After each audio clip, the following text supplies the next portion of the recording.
sign. And then I Yeah, was like, yeah. like turn back around, back, and they run down on your sign.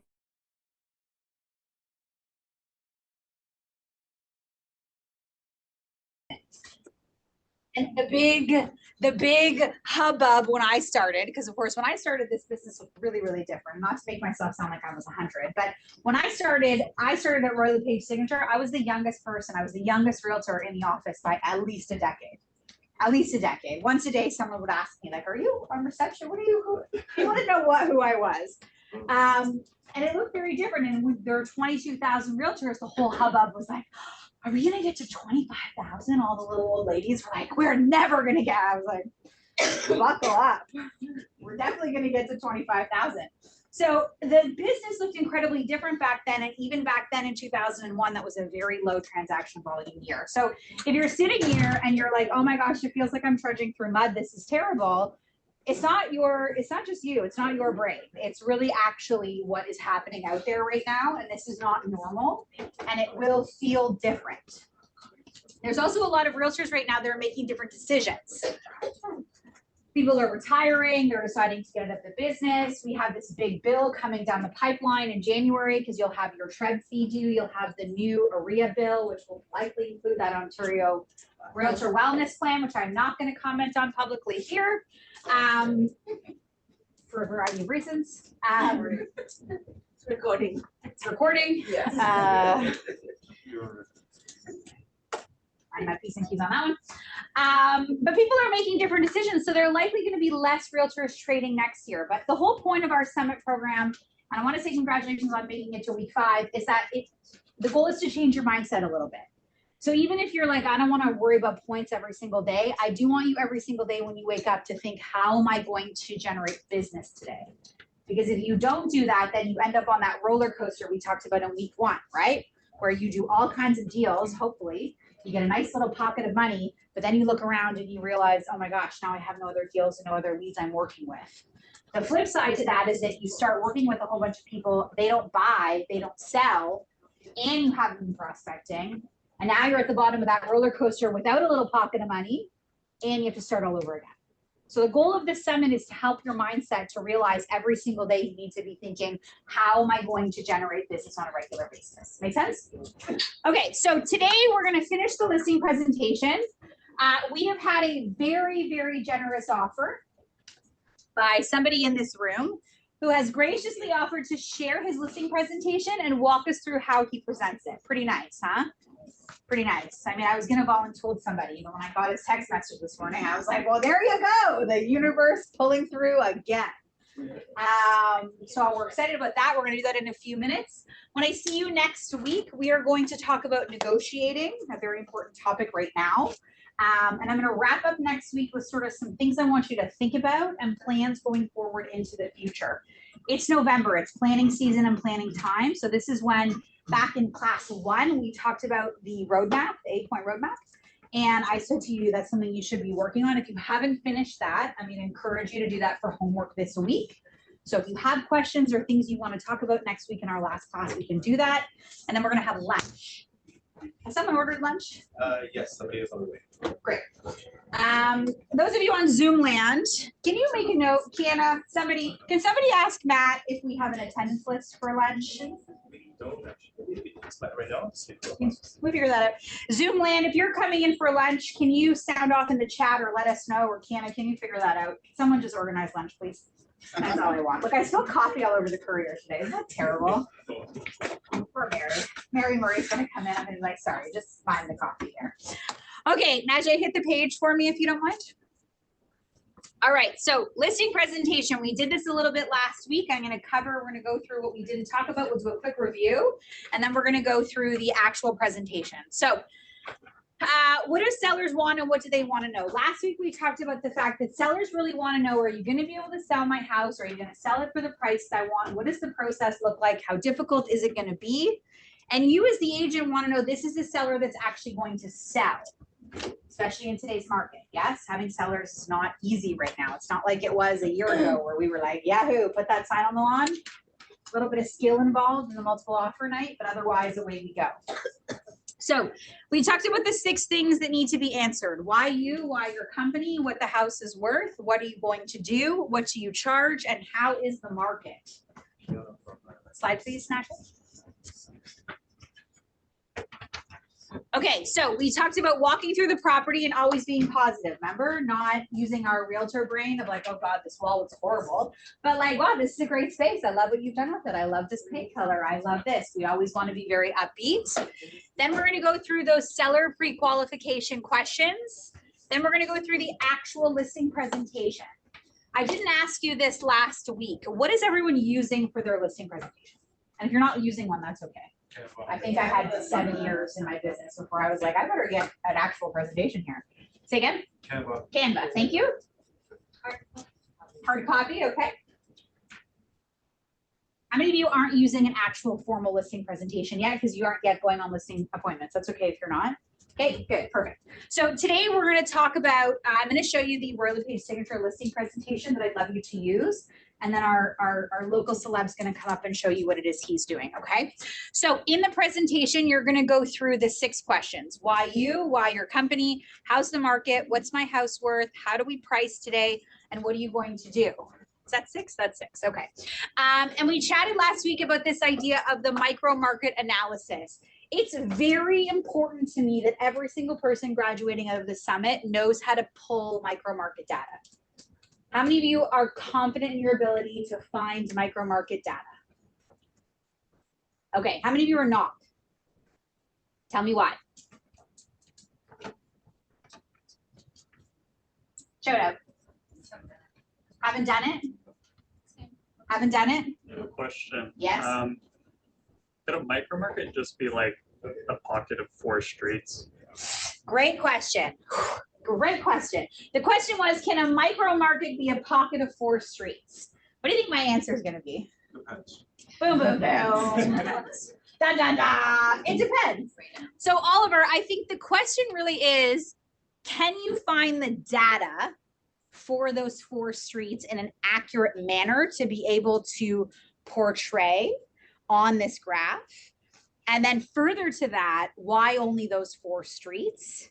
What does that sort of, how does that convey the larger market of where you are, the larger micro market, let's say? So where this gets a little bit difficult is someone will say to me, like out in the West, right? So someone will say to me, like, I'm going on a listing presentation for Mississauga, and it's a detached property in Lauren Park. Who was I talking to that just, oh, I was talking to Chris Kukoc when I was here on Wednesday for Diwali, and he had buyers working on a deal in Lauren Park. And he said the number that they paid for this detached bungalow. I was like, sorry, can you say that again? What did they pay? They told me the number and I'm like, I didn't think you'd even get anything in Lauren Park for a number like that. He's like, you can, that's what I've been telling them. And so I said, well, have you done on the buyer side, the micro market report? And he said, well, the problem is that detached in Mississauga is big. Like it's a micro market, but it's big, right? It's not just, so in that case, Oliver, I would then figure out how we can go into the community stats. This is like micro market 2.0 for those of you experienced people. You can go into community on Market Watch and you can find Lauren Park as a community, but they only do it by the quarter. They only do it by the quarter for communities. So if you're looking in like Mississauga is big, right? So if you're looking at detached Mississauga, well, Lauren Park is going to behave very differently than, I don't know, somewhere up there. I don't know. Sorry, very well. Somewhere up that way. What's up that way? Sure. Lisgar. Great. Excellent. Meadowvale. I know how to get from the Donald's office to the Mississauga office to the mall to here to my, that's it. It's like a very direct line. I don't know Mississauga super well. So Oliver, this whole tangent to say yes, and to be aware of the other micro market information, okay? If you don't know how to run micro market data, on the agent's Facebook page, I've recorded a video to show you where you can go in Market Watch to find the information and how to do the math. If you haven't watched that, you want to go in and watch that. If you're still like, oh, I'm not entirely sure, please reach out to me. It really matters to me that every single person in the summit understands how to pull this data and explain it. It's such an important piece. And when you go to meet with sellers and you can talk like this, they're instantly impressed that you know what's happening in their neighborhood. When was this posted from? You'll have to search it. If you go into the agent's page and you search micro market, it'll come up. Okay, thank you. Okay, so this was supposed to say something else, and now I can't remember what it was supposed to say. But this was supposed to say sellers something. I can't remember what I was thinking at the time when I was editing this information. But basically, from a seller's perspective, you want to create a timeline for them so they understand what's happening when. I think for us as salespeople, we kind of know the flow of listings, right? We know when the photos are going to get done and when the staging goes in and when the cleaner's coming and when this happens. But sometimes when we make it look so easy, it seems too easy, right? So I think if you have a timeline where you can show them on a calendar what's happening when to keep everybody on track, it's super helpful. You can give them a deadline because I'll be honest, trying to get your house ready for sale. How many of you sold your own house in the last 2 or 3 years? I actually think like along with like the RICO courses, we should actually have to move every 2 or 3 years just to remember how awful it is and how stressful and how overwhelming and how it takes over your whole life. If you don't give folks a deadline, sometimes it's hard for them to actually get the property ready. And we think like realtors, right? We think like today is November the 10th. And in my mind, I was talking to an agent yesterday who has a listing coming out. And he said, you know, I'm hoping to have it ready by the end of the month. And I said, well, you have to have it ready by things seasonally will change and we know that, but homeowners don't. And so giving them a deadline is critical, and then giving them tasks or stuff they need to do and be involved in the process in order to really buy into it for us to kind of move things forward. We talked about staging a lot last week. Does anyone have, either in the class or on Zoom land, does anyone have any questions around staging that we can finalize? Remember we talked about last week, or my advice when it comes to staging? Do it. Thank you, Zuri. Do it. I look, if we could sell houses without staging, our lives would be way easier. Let's all be honest. It's not like I enjoy the staging process very much. I've been through it. I've sold my own house recently. It's not fun, but it does matter and it makes a difference. So that's why I'm so do it. Andrew? Do we as a brokerage have trusted people that we use, or is it to each their own? Everybody's team has their own stagers. Great question. So everyone, I do have recommendations for you. No problem that you can ask me for, and I'll email out to you. There are a couple really well-known stagers depending on scope of the project. But definitely having a relationship with a stager is critical. That is someone you want to develop yourself, because you need to be able to say, you know, I'm getting this listing, but I had to take a little bit of a break in the commission, so I'm only getting 4.5. You know, my staging budget's only going to be X. So when you go in, I want you to think about that as you're going through the property. It's really important you have a good relationship with your stager, with your home inspector, with your lawyer, with an insurance person, in case you have to call in a bit of a favor. So we can give you suggestions, but that's also something that you can use these opportunities when we talk about the trades guide to find people connected to people that know you. Does that make sense? Any other questions on staging? Okay, Najee, I want you to do 2 things for me, please. I would like you to ask Hannah, did we hand these out to everybody? Or did I only get you one sample? They're printed. Okay, good. Can you ask Kiana to send you the link to the listing, the Canva listing presentation, please? Yeah, and then we're gonna have our guest speaker come up. Okay, so when I saw you during the buyer module, we talked about that buyer guide, member, and I said I was going to make it kind of look nicer for you, and we were going to put your branding on the bottom. So shout out to Christine, our design manager. She got this done, so now it's ready to go. You can use this to go on your buyer presentations. It can be personalized with your information here on the bottom. And then we also did the informed sellers one. So this would be like a pre-list. So now we have a couple tools that you can use for pre-list. And I'm going to ask our special guest when he comes up what you're doing for pre-list. So let's bucket that information for a minute.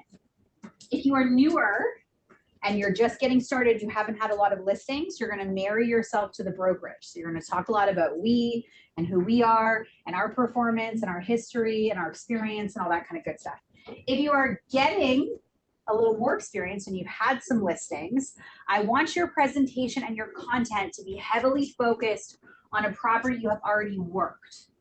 So I'm going to put you on the hot seat for just a second. Is that okay? John Pascaris? Yeah, absolutely. So John Pascaris came in to see me and he said, I'm going on a listing presentation. They've already told me they're meeting other people. And he brought in his presentation, looked really, really, really good. His Canva looked good. His pre-list looked good. He was all ready to go. But I said, John, I got to be honest, when I look at this, it tells the story, but it doesn't tell the story I want to hear, which is tell me what you've done so far. Give me an example. And so John and I went through a few properties he's had recently that he's listed and sold. And I said, that's what I want to see in your guide. And so for me as a leader in a brokerage, I have a lot of resources and tools that you can use. For you running your own business, you need to decide how you want to use them and what works for you. Because what works for Niku, who's been in the business for 10 years, who's very successful, who's had lots of listings, is going to be very different from Emmanuel, who's just trying to build up his listing business at this moment in time. Does that make sense? So it's harder for me to give you this is exactly what you need to do in this moment. I try to give you the guideline and the benchmark and everything I want you to think about, but a lot of this is you kind of taking it away and synthesizing. What is it that I want to present to people? What can I talk about? What works for me? And if you have questions, reach out to me. Send me a note and say, how would I make this work for me? And I'm happy to chat with you about it. But the listing side of the business is highly personal, which sounds weird, but highly individual is a better word. It's highly individual. What each of you does with your listings is going to vary a little bit. And so whatever that looks like for you, that's what you have to have in your material. Does that make sense? What's in here needs to be what happens when people show up. Hello, Magda and Taylor. Question.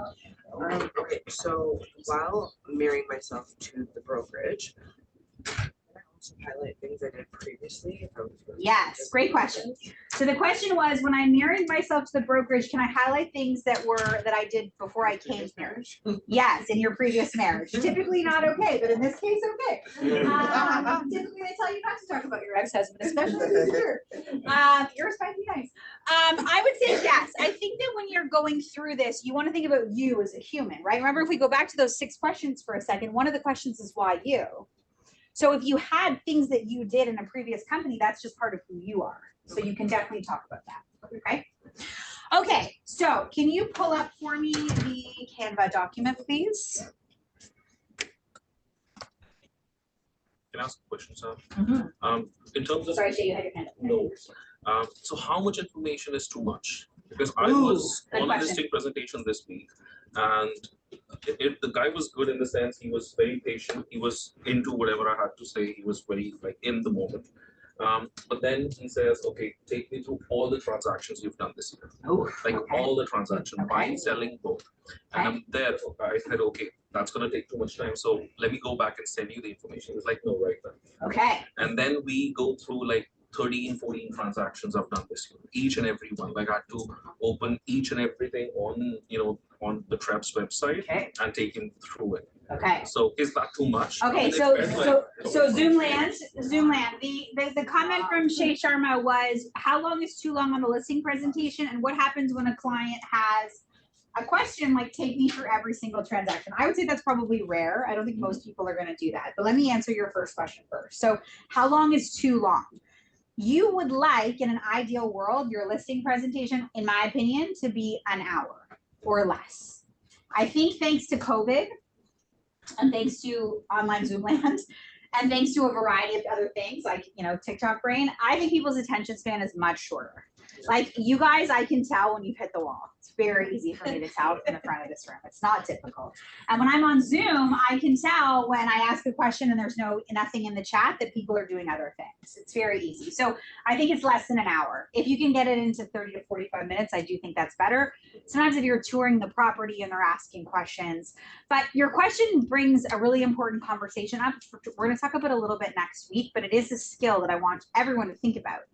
And that's the ability to ask really good questions and take the lead in these situations. So if I were sitting there and my client said to me, I want to look at every single transaction you've done, I would have said, and I'll teach you this next week, I would have said, yeah, I can absolutely do that, no problem. What if I ask you a question though? And you say, yeah, what does that say? Is there something in particular you're looking for, or is there, so walk me through why that's important to you right now for us to look at every single transaction. And I want to understand a little bit more of what it is they're looking for. Right. And we'll talk about this next week when we talk about negotiating and the model around how to ask those questions and how you agree and you build rapport and all that stuff. But really at the end of the day, I think I said this last week. If you're sitting in someone's house and all of a sudden you're talking about Chantilly lace on the walls, like we're off track. We've missed somewhere along the way. We've missed something. You want to stick to those. Can I see the sorry? Can I see the not Andrew's presentation yet? You're doing only my celebrity status now. Can I see the Canva from the portal, please? The listing presentation Canva from the portal. Shay, ideally, and Zoomland, ideally, you want to stick to those 6 questions. So if the seller says to you, do you think that we should paint our whole house? You're like, you know what? That's a great question. If it's okay with you, how about we get to that when we start talking about marketing? And you have any other questions on this part that I'm covering right now. And it's kind of your job to move people back to where you are. Otherwise, you could be, how many of you have been on, no one will say it now, but I've been on a listing presentation where I'm like, I've been here for 3 hours. How am I still in this house? Anyone that's experienced is like, oh my God, how did we get here? Why is it 9:45 and I'm still here and I haven't had dinner? So it's our job to really kind of keep that on track. Your pre-list presentation should, I look like a celebrity in that photo. Your pre-list presentation, can you skip the slide, please? It's like Instagram versus reality. I had a morning this morning, anyone that's a working parent will know. I had a morning this morning where it was like, either I'm gonna have time to do my hair or my kids are gonna have lunch. So one of those things is gonna happen and they like to eat. So, okay, flip please the slide. So we're gonna talk about the listing presentation question. Yeah. Najee? Sam, we have one more question in the chat. Question in the chat. Yeah, Jennifer Johnson says, so Sam, are we not using the original seller buyer guides at Design Print First anymore? Great question, Jen Johnson. So here's how I would like your process to work, okay? And this kind of goes back to what I said a few minutes ago. I'd like everyone to have a pre-list presentation, okay? I don't want you to sleep on this step. A pre-list presentation is a booklet, or the seller's book in design, or it's your own booklet that you created with your own information. Somebody in the Domino's office just uses a testimonial booklet as his pre-list, and it's just page after page of people saying how great he is. And you put it in your bag, or if you're Vanessa Barker in the Lynn group, you put it in your box and you put a little cookie or popcorn or something, and you put it in a bag and you drop it off at the house before your appointment. So few people do this, and it makes such a difference. It allows you to stand out. So Jen, I would like you, especially Jen Johnson, over 10 years in the business now, Jen Johnson, you should have a Canva presentation like you're going to see in a minute from our friend Andrew Walker. And I would encourage you to use that seller book as your pre-list guide. And again, because you're experienced enough and you've had a lot of listings and you're working a farm neighborhood, you should have your own pre-list guide. You should have your own custom working with Jen Johnson selling your property as a pre-list, and you should be using the Canva as your listing presentation. So now you're really on the hot seat, Jen Johnson. You're coming in for lunch next week. You're gonna be we're gonna talk about it. Okay, question before we go forward. All right, so I'm going to show you the Canva doc that we have in the design studio, just for everyone, so everyone's clear. Canva is a web-based program that you can edit.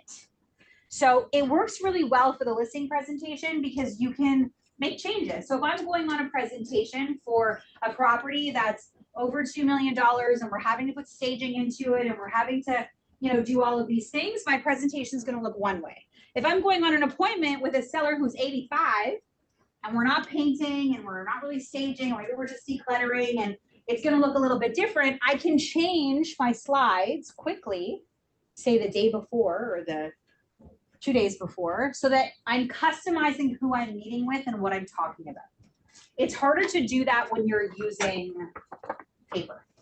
So that's why, again, in my opinion, you're welcome to do whatever you'd like. In my opinion, I like having the paper that goes out before, and this that gets personalized based on their situation, who they are, and the information you've gathered in your seller questions. Does that make sense? Some follow-up question from David McLean. He asks if the presentation should be electronic like that, or can we have hard copies? And if there are hard copies, just provide all parties present. Great question, David McLean. I think that it's not ideal to print the Canva doc because it doesn't print very well. It looks funny. It's not a print version. Now, if you're going to create your own listing presentation that you're not going to change every time, then you can have design create you something custom and they will print it for you on demand as required. I don't think you need one per person that you're meeting with unless they're getting, I shouldn't lie, unless they're getting a divorce. And then yes, they probably want to have their own if they're not, you know, whatever. If you're meeting two people that are moving on together, I think one piece of paper that they look at is fine. I'm a fan, this is my bias, take it with a grain of salt. I'm a fan of the Canva on your laptop. I think if you're doing hard copy before, in the bag or in the box with the little thing and they get to look at it, they touch and feel it, it talks about you and who you are and how great you are. Then I think coming in with your laptop and being able to edit as you go, that's the way I like that. But that's just me. Okay. Okay, slide please. We're going to go through this. So remember, what are our 6 questions?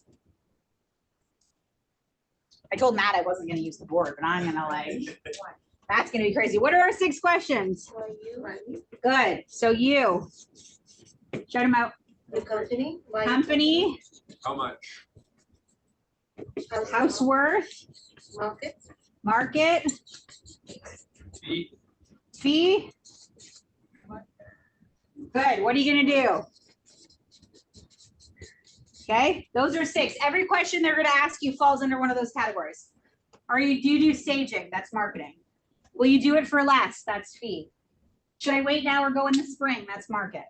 Every single question they're going to ask you falls under this. So those of you that are newer in the room or want to get better at listing presentations, it feels big, right? It feels like there's so many things you need to think about. I want you to scale it down to these 6 things. These are the 6 things. That's it. Everything they're going to cover, they want to know, or you need to be able to talk about is compiled in these 6. And I think if you can kind of get your brain in that capacity, listing presentations feel a little less scary. A little less like, oh God, I'm going to screw it up. This is the 3rd one down, 6. Like, can't read that? What is my house worth? Okay. Should have been a doctor. This is my calling. Not really. Blood makes me queasy. We have a question from Jennifer Johnson, a follow-up. She says she hasn't got comfortable with the digital listing presentation just yet. How can she assure that her and her son are seeing the same in short forms. So Jen Johnson says, how can I be sure they're seeing the same screen? Jen Johnson, you're going to be beside them. You're going to go into the property with your laptop and they're going to be sitting there and you just turn your screen so they can see it. And you're going to know your presentation so well that you know what's coming up. You know the slides. That's how good you're going to be at it, especially you. You've done a million listing presentations. Jen Johnson, I'm going to case study you. We're going to bring you onto Signature Live and I'm going to showcase everybody because you are an amazing listing agent. You're amazing at listings. That's so much of your business. But for some reason, I think you worry that what you have or what you're showcasing isn't maybe enough, or I know maybe you don't want to talk about yourself, but I do think that there is this very fine line between being able to communicate what you've done for other people and what you're going to do for these clients. That's what they want to know. What are you going to do? Well, I'm going to sell your house. That's the first thing. But here's how I'm going to do it. And here's how I've done it for other people. Okay, so we go through how's the market. This is average price change from 1980 to 2022. You can see ebbs and flows in the market. We're going to see where 2023 ends up. But this is sort of a synopsis of what happens, largely based on cost of ownership and the other 7 factors that drive value. Slide. Can I make a comment about the slide? Yes. And you might disagree. I love a good debate. It looks like a flat graph. I know it isn't because it's not the absolute number, but it's the percentage change. So, we have ebbs and flows there. But what I think people want to see is a graph going up. Sure. Right. So if we could use absolute numbers instead of percentage change, do you think Okay. that'll have a different sort of impact? Yes, and I'm also trying to make sure we can be realistic a little bit, right? I think right now, so I had this conversation yesterday with somebody, and again, Zoomland, I don't know, you probably can't see this over here, but I'll send it out in my follow-up. So I had this conversation with somebody the other day, they're going on a listing presentation, right?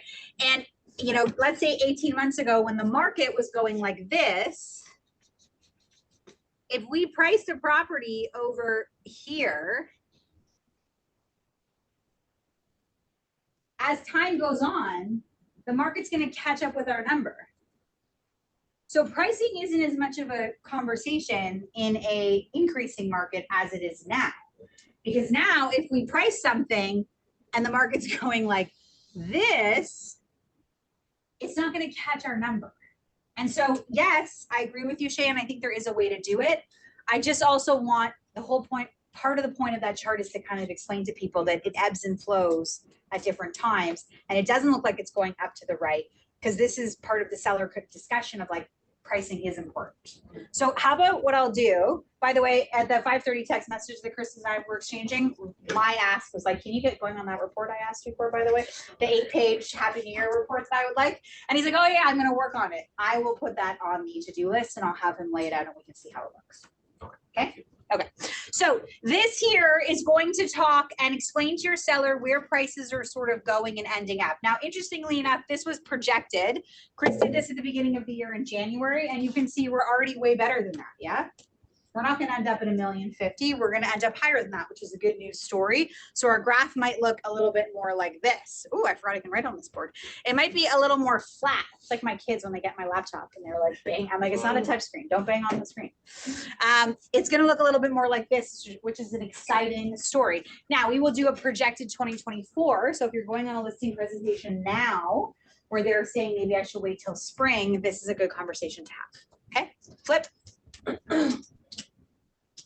Okay, so these are market stats, which you can go over. You can talk about the market, how it's performing on sort of a year-to-date basis, and then you can talk about the history of this time last year versus now and what we're seeing. Of course, I would be highlighting that inventory number at more than 50%. I would be highlighting the sales relatively flat, and the fact that prices are relatively flat. And I would, of course, be highlighting that big number there, months of inventory. Okay, slide. We're going to go through all of these. I don't need all of them, Najee, but they're all in here. Oh, whoa, I lied. Jeez Louise. There you go. So on the template on Canva, Christine, Kiana, if you're listening, all of those pages should be in there, by the way, Kiana. All of those, you know, when we do the stats on Zoom and we go through Mississauga, Brampton, they should all be on the portal. So you can just mix and match and pick the ones you want. Sorry, Najee. This is a great conversation to have with folks who are saying, maybe I'm going to wait till the spring. So we have a couple charts. Maybe I should wait till spring that you can look at. I like this one. It kind of shows the behavior after the peak last year. You can see that hold from the interest rates and what happened. And then now, of course, we're just kind of bubbling along here. So this whole discussion of like, I should wait till spring. I think the conversation becomes, well, what's our goal here that we're looking to accomplish? If you're looking to buy something else, you're buying and selling in the same market. If you're looking to sell and you're going to go rent something or you're moving to a different property, maybe that's a different conversation. But I think this allows people to kind of see the performance and how things really just were flat last year, for most of last year. Slide.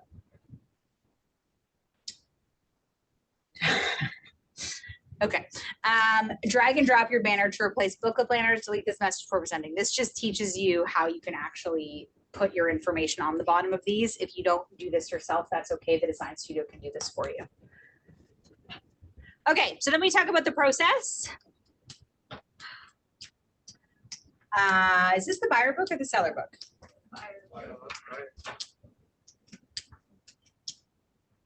Who the seller book there? Did she send you the seller book? We just double check. How are we doing on time? Since I was late. 12. All right, just it's okay. Najee, can you pull up Andrew's presentation? Yep. Okay, I'll go through the Canva after we get our speaker up here. We are going to have a little demonstration. Oh, my bag. My cats ate my bag last night, you guys. I'm so mad. I just bought this bag like 2 weeks ago because the girls bought me a big, huge computer that I don't like that we're sending back. So I bought this big, huge bag and then the cats ate it. I'm like livid. Like your grown cats, not kids. Yeah, they're like cats. I'm not even a cat fan, but my kids love them, so I'm stuck now. I didn't have kids. I'd be like, out you go. Okay, Mr. Walker. Ladies and gentlemen. Do you want to sit? It doesn't matter. Okay. What do you like? Can everyone on Zoom land see our special guest? Ladies and gentlemen, say hello to Andrew Walker. Andrew Walker is a very successful agent out of the Domino's office. Andrew and I have a very special relationship because he had just started, I think he'd been licensed about 6 months when I started managing. And so Andrew was one of the earliest agents that I got to really kind of like work with as a brand new person. I think you had started before I had done my program the first time. Yes, and you were there for my very first sale, Which blew it out of the water, and the lawyer that was there thought we were the best that he'd ever experienced in a sales situation. yes. Multiple offers. It was great. So Andrew has been licensed for quite a few years now, of course, but I do always have a little bit of a soft spot for him because he's one of like the OGs for me that I've gotten to really watch his career grow and thrive. And he also really does an excellent job at taking all of the tools and all the ideas and pulling them all together. So this morning he sent me a text and I was thinking about our class yesterday and I was like, I wonder if someone would come up and maybe talk about their listing presentation and sort of walk through what they do. And then the universe heard me because this morning Andrew said, I've emailed you my presentation if you want to show it to the class. And I said, I kind of think that sounds like you want to present it to the class. And that sounds great to me because I would love to sit down and have a coffee. And he said, yes, that would be fine, maybe begrudgingly. But Andrew, why don't you take us through what this looks like in your seller process? Everyone take it away. Give a round of applause to Andrew. Well, let me just start by saying I'm only a celebrity at home with my family and nowhere else. But thank you, Sam. So this is my listing presentation, and I do it on a tablet with the client. To set it up first, I do send the booklets that the seller's booklets by courier to the client ahead of time, and with a written page, and just say, hey, have a look at this. I'll be meeting you on so and so. Please review this. If you have any questions, I will answer them during my presentation. And so typically when you arrive, they're so excited that they got something, because people don't really do that. You're already, you separate yourself right from the start. And then when I start this presentation with them, so I do go through the whole house first, put the bag down, greetings, etc. Go through the house, they take me through, we chat about stuff as we go along. And then when we sit down, I tell them I'm going to go through this presentation, and there'll be a lot of information here. And I do print this for them also. So I do this on the screen in front of them, but I have designed, print this whole thing in booklet form and leave it with them. And I say to them, you don't have to remember everything. There's a lot of information here. And I feel that we're asking for a minimum of $10,000 to $20,000 to $30,000. We can afford to print a booklet so that they have something physical to go away with. And if other agents aren't doing that, that's going to sit on their dining room table for the entire time. So this picture actually has two other realtors in it, Rob, Jacob, and Alicia, that I chopped them out 11 years ago. And I've kept this picture ever since. You look the same. The same. Haven't aged a bit. I sleep outside in the winter. Yes. Slides. So this is the agenda I do. This is page 1 of the on-screen agenda. What I do for the printed agenda is this is all black, because I repeat this as I go through the presentation and highlight in red what I'm about to talk about. So we've done the tour of the home, then we're doing about me, and then I give a little synopsis, City of Toronto is my home, just kind of background information. And some of this we've already spoken about because we did have a conversation before I sent the booklet, before I come here. So often when we get here, they feel that they know me. I skim over a lot of this because I have spoken about it. And then I want to talk about me because they're buying me. They want to feel confident that they're going to use somebody that's going to treat their biggest investment well. So I mentioned I'm a broker. I'm 11 plus years in the industry.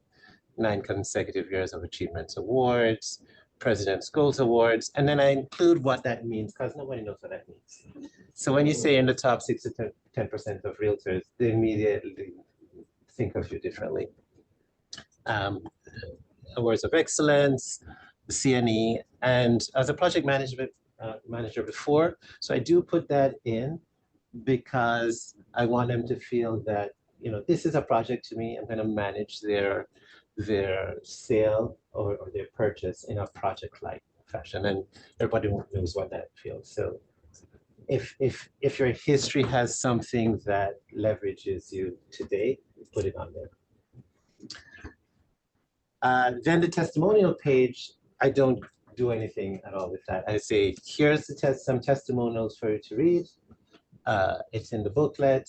Have a read if you have any questions. So testimonials are good, whether they read it or not, it doesn't matter.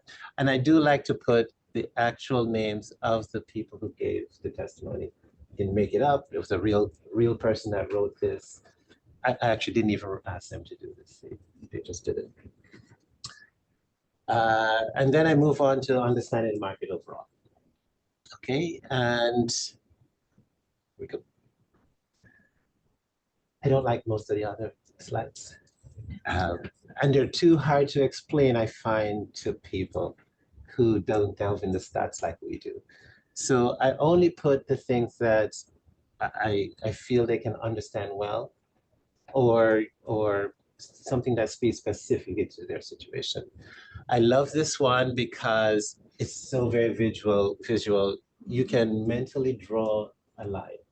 You can, if you forget this, this is the market doing that. If you include this, then the new line looks like that. And then I throw in some interesting, I say, hey guys, do you remember when COVID was? And no one knows where COVID is. So I said, that was COVID. And when prices dropped, they dropped for a very tiny period during COVID, and boom, up they started growing again. So during that time when we were all panicking about COVID, very short drop, prices kept moving along. Our market is very resilient. And then interest rates is a very important part of everyone's discussion today. So I say, you know, I throw in a little thing. This is when it started. And then next, this is what's the last interest rates decrease. And so they can see what has happened during interest rates, which part of that story is people are getting used to it. It's a change. People have gotten used to it, and prices rise again. And then we. Hang on, wait, stop. I'm R&Ding that, Walker. Yeah. Can we take a minute for Andrew Walker, ladies and gentlemen?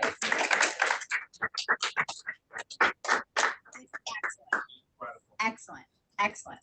The best arrows I've ever seen. I also like to talk about the market as a camel. Everybody knows the camel. It has 2 humps, and we typically have a hump in the spring and a hump in the fall, and then prices soften. And we can go back to almost any of these periods and see these humps forming as you go along. So if you're not on the market now, you're going into a kind of slump in prices. So get it on November 1st if you can, because the moment December hits, and even right now, you can ask everybody, everything feels slower. Even leases feel slower. There's just a general redirection of thought to Christmas and holidays and etc. Okay. Then understanding the market. Again, love this chart. I love this. And I add a little piece here just to remind people when you are in the seller's balance and buyer's markets. And so they can clearly see that we're in a balanced market with 4.35 months of inventory. And then I take the actual slide and I just move the text over here just to make it present better in landscape form. Okay. I love that addition. And then, of course, everybody is really only concerned about their neighborhood. And that's what micro market analysis is. Who cares what the rest of the city is doing or the country or the world? My house is really only what I care about and how much I can get for it. So I want to focus on the neighborhood. I always start off by where are you? For us, for this particular property, which is in EO1, which is South Riverdale, I drop a pin where their street is so they can see where my stats are coming from next. And next, I pull out a page from the Market Watch and point to their actual neighborhoods and tell them this is where I get my stats from. And often on this slide, I talk about the average sale to list price. Because if you look through this, most of them are very close to 100. I actually used to include how my percentage does against the market, but then COVID happened and then some things didn't sell well. And I was, okay, I could make it work or I could leave it out altogether. I decided to leave it out altogether. But I did want to speak to that number because you guys are going to be doing the same thing. This number really is after listings have gone on and terminated and suspended and back and forth, they've ended up at 100%. So if these were true numbers and you could get the actual history of each property, it wouldn't be 100%. Because all those terminated listings don't show up in there. So I just have a quick chat about them because people see sold over ask.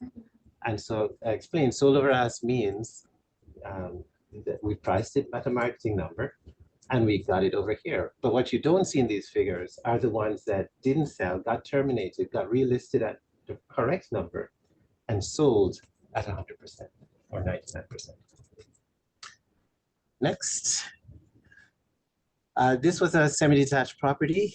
So again, taken from Market Watch, the archive, just go through and pull out the sales, new listings, average price, days on market, and so on. And then I just calculate the month of supply, which relates to are you a buyer, seller, or etc. market. And then I just, this presentation was kind of in October. So I just did a little one for October itself, just use the dates from Trev and pull that out and just saying, just as at this moment, this is where it's at. And these figures will change. Next. And then I wanted to talk about a tighter range around their area.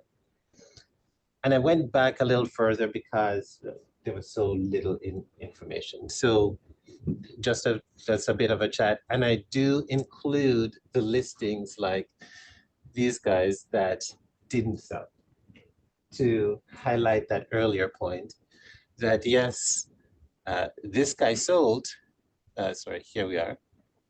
Which one sold? Actually, some of them don't sell at all. Yeah, so it's new, it terminated 3 times, it's on the market for the 4th time. So they can get a view to what happens in the market. Because I want to show them we don't want to be there. And that's the best way I thought of doing it. And then again, there were very few sales and the date they sold. And so this generates questions. Yeah. Is that like manually inputted or? Is that a screenshot Or is that of your search? I do the search and I just printed the PDF. I grab the PDF and drop it in here. okay. So this isn't actually Canva. As an ex-project manager, I used to use PowerPoint. So I essentially replicated the Canva thing in PowerPoint so that I can do this tonight for the listing tomorrow. So actually, you've actually pulled out like what sold in October, like the most recent, or I mean, the listings that sold or didn't sell for the month of October. Yeah. So this is the Trev search, and I do put the criteria there so they can see the criteria, and then I highlight whatever I want to. Will you be sharing this with us? Yeah, sure. Thank you. I can do it. Doesn't this whole presentation come after? It's being recorded. Okay, we're recording. This would be included, right? Yes, it is. Andrew being recorded is coming to you. All right, next. Then I narrowed down a little further because I want to do comps for their specific property. And so it's a much shorter list. I highlight things we want to talk about. Yeah, that parking, that's a big thing you've highlighted. And that's critical for them in EO1.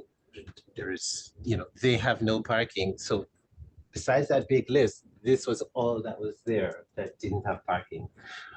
And I want them to understand the big impact zero parking would have and what's happened to some of the other listings that specifically right around that pertain to.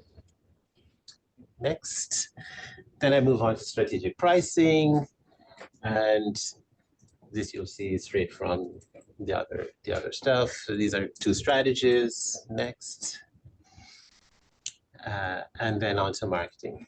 So I do include staging. So a little picture of stuff about staging and just a few bullet items on why we're staging. And we have a chat about that. Pause for a second. Go back a Yep, second. back. So really critical, can you see here in Andrew's presentation how he has the staging consultation costs covered with a written staging report and estimate? 30-day staging costs covered, seller covers the upfront staging costs, seller is reimbursed on transaction closing. Staging costs beyond 30 days if desired is covered by the seller. So remember I said to you, we talked about staging, it's here to stay, right? You have to figure out how you're going to deliver it into your presentation with your sellers. Andrew is very clear. This is how I manage staging. There's no questions. He's not waffling. It's not like, well, if it's this price, this commission, I'm going to do it this way. This is his strategy.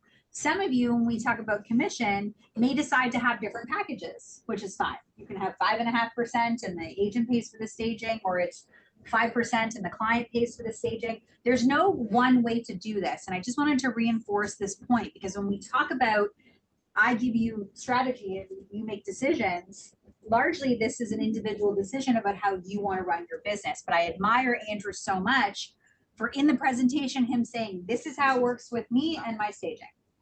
Very clear. The other thing I want to bring across is nobody likes surprises. So you can't after the fact say, oh, it's only 30 days, we're pulling the staging. What do you mean you're pulling the staging? It's not sold yet. It's 30 days. We can keep the staging longer, but it's your cost. So set expectation right up front for everything. That way you don't get burned at the end. Andrew, we have a question in the chat from David McLean again, in regards to objection handling. He says, how do you deal with pushback when a seller might say you spoke to another agent and they said they would pay for staging? My staging is included. Yeah, it is included. So I do pay for that staging, but in recognition of different people's ability to pay to for staging, some people I will have them pay up front, and we bring in the stager. I pay for the consult. We bring in the stager, and we all agree what's going to be staged and what you're paying for. Or they may not have the funds up front to do that, and then I would, do a staging schedule at the end, and that we will recover it during the cost, during the closing. Question and question. Yeah, are there any circumstances where you cover the renewal? No. Okay. Tie this into pricing of what the importance of pricing is, so that you don't go longer than 30 days on the market? Is this kind of the angle that you take? Well, if the price is not where I want it to be and I still want the listing, they're paying for the staging. Because that resets the people's expectation. If money's coming out of their pocket and it doesn't sell, and then we get to 30 days and they have to shell 50% more to get it sold, they think differently about it. Yes. So just to be clear on that, if pricing isn't where that you'd like to see it, are you still paying for the staging for 30 days, or you're making them pay it? Because Sorry, say it again. Pricing is. if pricing isn't where you think it should be, I Yes. think they want too much and you don't think it's going to sell, are you still paying for the staging, or are you putting it back on them to say, you gotta pay for the staging for 30 days in a nice way, but I don't think it's gonna sell at the price that you want? Yes, I do that. Some people don't want to do that. So we work through a way so that at the end, I'm not out $5,000, which is a lot. Okay, awesome. Okay, Najee, let's hold that question and let's keep going, okay? Next. David McLean will answer that in a few minutes. Love home inspections. I always do a home inspection for my listings. Again, even if we don't include it with the listing, we know what the problems are, and we can address those problems ahead of time. We do a home inspection, and my client has sealed their attic door. And you know, obviously he feels just as great, but when we went up there, the vent from the bathroom had fallen out. It wasn't venting into the outside air. Oh, no. And so for years, moisture in this. So it was hazmat suit time to get that remedied before we went on the market. So you don't want to be surprised afterwards. And if it's something that is so serious you don't want to address, you can disclose it. And so it's no longer a bargaining point because we told you it's there, we priced it accordingly. And let's discuss your offer. Next. And then I do a little picture on, these were actual listings in MLS with the guy in the picture and etc. So There's a dog on that couch. There's a dog on the couch. It's very hilarious sometimes. And when you find those, save them. It's useful. And then I show my stage listing on staged and photographed on this side. And next, floor plans. I go for the floor plan package, the one that actually puts in all, it's great. People love this. And then next. And I use iGuide and a whole bunch of companies that do it. I say you will have your own website, 1, 2, 3, anywhere. These are some of the listings that I have done. And so these are actual listings. And I make all of these clickable. So you just click on any one of those. And it should, it's going off to a different Yeah, it's gonna go to a on-shared different, screen. yeah. So, oh, yeah, there you go. So in the presentation, I click on it, it goes off to the actual virtual tour. And so they can see this is going to be my home and this is how I'm going to look. And I've literally had a client, I finished my presentation, they said thank you, leave the door, I'm walking to the car, I'm opening the door, and the wife runs out, Andrew, come back in. We'd like you to be a realtor. We just needed a few minutes to talk to each other ourselves. And so it's very powerful when you can show them exactly what you'll do for them. Okay, let's flip back.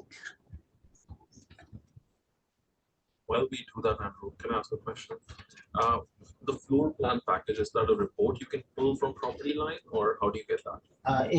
When I do the photographs and they do virtual tour and they shoot a floor plan. So this is iGuide, there's Matterport, there's a whole bunch. What do you pay for that? What do you pay for the photos, the floor plan, and the personal website? Do you know? So the website is like an extra $30. The floor plans and everything, they do it based on square footage. So it typically falls under $300. And then the home inspection is like $500. Which is included $300? Yeah, depending on the square footage. Yes. Yeah. If you go to iGuide or any of them, they'll break down the packages. For very large homes, it's more. You have the packages that they can do social media reels for you. Yeah. Yeah, I know, but I've always. And then they have a bunch of add-ons, like the website, I think it's an additional $30. And they say, you don't have to think about it. And then at the end of a listing, when something is sold, I disable those links because the general public has it. And I create private links so that I can use them in my presentation. so Okay, everybody IT, sees. don't get fancy now, okay? Don't get, everyone's gonna get all hysterical. Sorry? What does that mean? Yeah, exactly. Can you expand on Yeah, we'll do that in bonus minutes, okay? We'll do that in bonus minutes. Right, next. How long did it take you to prepare all of this? Well, once you have it once, Yeah, you think you about it. just go to each slide and go grab the information. Because you're not setting that listing appointment for tomorrow at 9. You're going to book it for an appropriate time that you can do this. Use PowerPoint or? I use PowerPoint. I just Is this the part that's covered by you? I just want to kind of understand, because go ahead, sorry. So the photographs and the floor plan and everything, that would be covered by you, that's included in your. Yes. Okay. Yes. No, because, okay, so I don't know how I get my own, like my listings, videos onto that. I think it's a great idea. I want to do We'll it. cover that in bonus minutes. Oh, Yeah, you wanna know how he took that link and keeps it active without it being open to the public? We'll do that after, okay? I just wanna get through the rest of the presentation before 12:30 and then we'll cover you know that. what? I heard you said that before. That's okay. Almost done. Sorry. No worries. And then I put pictures of the printed material that I provide. So along with this presentation, which I've given to them, the folder includes, extra copies of all of these. Because after every listing, you've got a pile of paper left. I don't throw it in recycling. I put it in a drawer so I can pull them out and stick them into packages. Next. We do agent open house, public open house. Walker, do you have your own open house signs? Beg your pardon? You have your own open house signs? No, he's gonna use yours, John Pascaris. I was gonna say, just switch the names over, take a picture of your actual ones, put them up. I do. And then I do, and this, you can go on, this has nothing on this slide because this was something I used to put in, but after that chat with, I forget her name now. Adina Dragasano. Dina, I'm going to put it back in because I think it's a great idea and I don't know why I took it out in the first place. That's the calendar with the listing plan. Yeah. A listing plan. So in that form, it's, you're just meeting them. I'm not going to put dates. I'm just going to put blocks of time so they know this is the cycle. And then I can just say, hey, once we get signs, we will fill this in and we'll have a project we're working on together. And then fees and investment in your sale. And I like the word investment in your sale because I am spending my money, investing my time and my money in your sale. And I want to set the scene right away that my dollars are working for you. And so we all know this slide, and then we talk for this. We just talk through the numbers. And yes, some people will ask, do you cut your commission? But most people, by the time they get here and saw everything else, they realize, yes, I'm spending part of that on them to make them. He tells what do you say? When they say, Andrew, this was great and your presentation's amazing, but yeah, I mean, would you do for 4.5? It depends, I would say. If it's a buy and sell, I would say I would certainly rebate you on that second transaction after we complete this. For those who I really know that I'm in a strong position, I would say, well, I know the results that I'm going to get by going through this. And my marketing plan requires money. And if I cut something from that marketing plan, the results for you are not going to be the same. So, and then we go from there. Because I don't want them to cut anything from the plan. But if we're forced to go lower, we all do it. We all change what we deliver to that customer. And it does affect the sale. But usually by the time I get here, the question doesn't really come up. I've had it was a buyer actually who wanted a rebate so badly, and I said, well, no, And we sat there. I said nothing else, just there. And there was silence. And he said, you won't cut your commission? I said, no. And then silence again. And then he goes, okay. And then we carried on. It was so funny. Good job, good It was job. right in the office. He still went with you. He still went, he signed He and, was just and off he fine. went. Yeah, he was just right, you know. And you can't blame people. We all want the best deal, every single one of us. Correct. You know, we go to our mechanic, we'd love for it to be 10% off, every single one of us. So, you know, don't feel badly if your client asks you these things. We want the same thing ourselves. Got a question? Yeah, so what if like dealing with a seller and it was like, all right, I'll give you full commission. But when it comes to, you know, the offer night, was it, all right, well, I'll only sign it or accept this offer only if you drop, say, 100%. I don't get that. Yes. I haven't gotten that. The question was, what do you do if you get the 5% commission, but then when you get to offer negotiation, they say, well, I would take this offer if you throw in half a point. Then you take the offer at your house. That sometimes, I know of someone who did it actually at offer night, because the house wasn't selling, they actually decided to give the seller back, like, Yeah. I don't know whether it's Sometimes called you a might want to. rebate. Sometimes you might want to. If you Is want this the last slide? There's one more. Okay. Uh, One more slide, one Nigel? more. Woo! And Look at that photo! Stop it! I throw this in because I often come prepared to sign right away, get an exclusive sign right away. And for some reason, some people at this point go, let's, you know, ready to get started.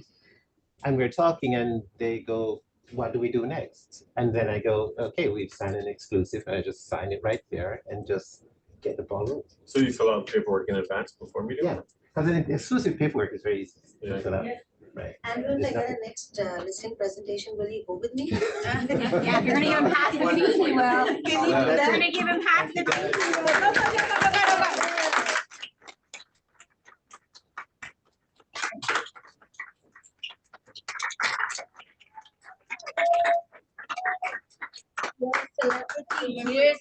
Look at the celebrities. Outstanding, outstanding. Okay. Okay, why do they sign an exclusive? Oh, the moment they sign it, they're bonded to you. And you can start working, you can start spending, you can start marketing, you can, But the exclusive doesn't allow them to be on MLS. that's It fine. protects you, you will get full 5%. But you've locked up your clients and you can start working for them. Yeah. Once you're ready to go, you just change the date and change the MLS. so you Yeah, can- when you're ready to go, you cancel the exclusive and sign an MLS. Yeah. Are you doing that hard copy or just through tablet computer? I used to do it on hard copy. I do have it in DocuSign, but also carry a hard copy because sometimes it's just easier. Because Yeah. now we're talking through Yeah. a document and working with a realtor and etc. So Andrew, I can't say enough good things. That was exceptional, it's all you. exceptional. It is. Nothing without thank you. Andrew's gonna hang out for a little bit, obviously. I want to cover a couple things and then maybe you can stay and hang out and answer some more questions if that's okay. Is everyone okay if we go into a few bonus minutes today? Is that okay? I got a few bonus minutes. Thank you. Thank you. I have a lot to say. I have a girlfriend, she says it to me all the time. She's like, I have a lot to say. I'm like, oh, good, buckle up. I have a lot to say. So first and foremost, I want to provide a little bit of context. So most of you in this room, most of you on Zoom as well, hit the qualification process for Summit. Yes. So the whole idea behind the Summit program, for clarity, is that you do the new agent training program with Michael or Darren. You get some business under your belt, you learn about the listing presentation, you get out into the field, you do some deals, and then you come into Summit. So when you come into Summit, you sort of have been out a little bit and you've been on presentations, you've had some experience. So some of you I know as you're listening, it's like I can hear the wheels turning in your brain. And I just want to be a little bit cautious for you. You're comparing yourself to a man that's been doing this at a high level for 12 years now. So I don't want you to be discouraged or think you're behind or all of a sudden think, oh, I'm not there. Ah! It's okay. Remember, the point of the summit is that we're here and you're trying to get up here. Some of you in the room are already well beyond and you're already in the leaders group and you're already kind of at the top. And so for you, those of you on Zoom, Jen Johnson, I'm thinking about you, Vanessa Barker. I want you to listen to the way Andrew presents the information and look at his actual deck and think, okay, what can I take from this and put into my presentation? And what can I make sure I'm explaining? So it's really important for me. We had Gen V on Signature Live yesterday. I got so many text messages, which I love, but I definitely got a few messages of people saying to me, I feel like I'm behind. And the biggest thing I want you to take from the summit is that you're exactly where you need to be. Don't look at someone else and where they are and think I can't get there or I'm failing or I'm not where I need to be. The whole point is to be inspired by other people and recognize they've been at it for a long time and that you will get there too if you put in the effort. So I don't want you watching this and going, oh my gosh, I'm never gonna get there. You are, no question. You're every single one of you in this room and every single one of you on Zoom is gonna get to this level. But I don't want you thinking I'm not there and I'm not gonna get there, okay? Andrew, I love seeing when people take the tools we have and they make them their own. There's like nothing better for me. It's so exciting. So I want to take you through what the Canva looks like on the portal for you to use. And I want you to think as we're going through this, how Andrew took a lot of this information and made it his own, okay? So it starts with listing your home.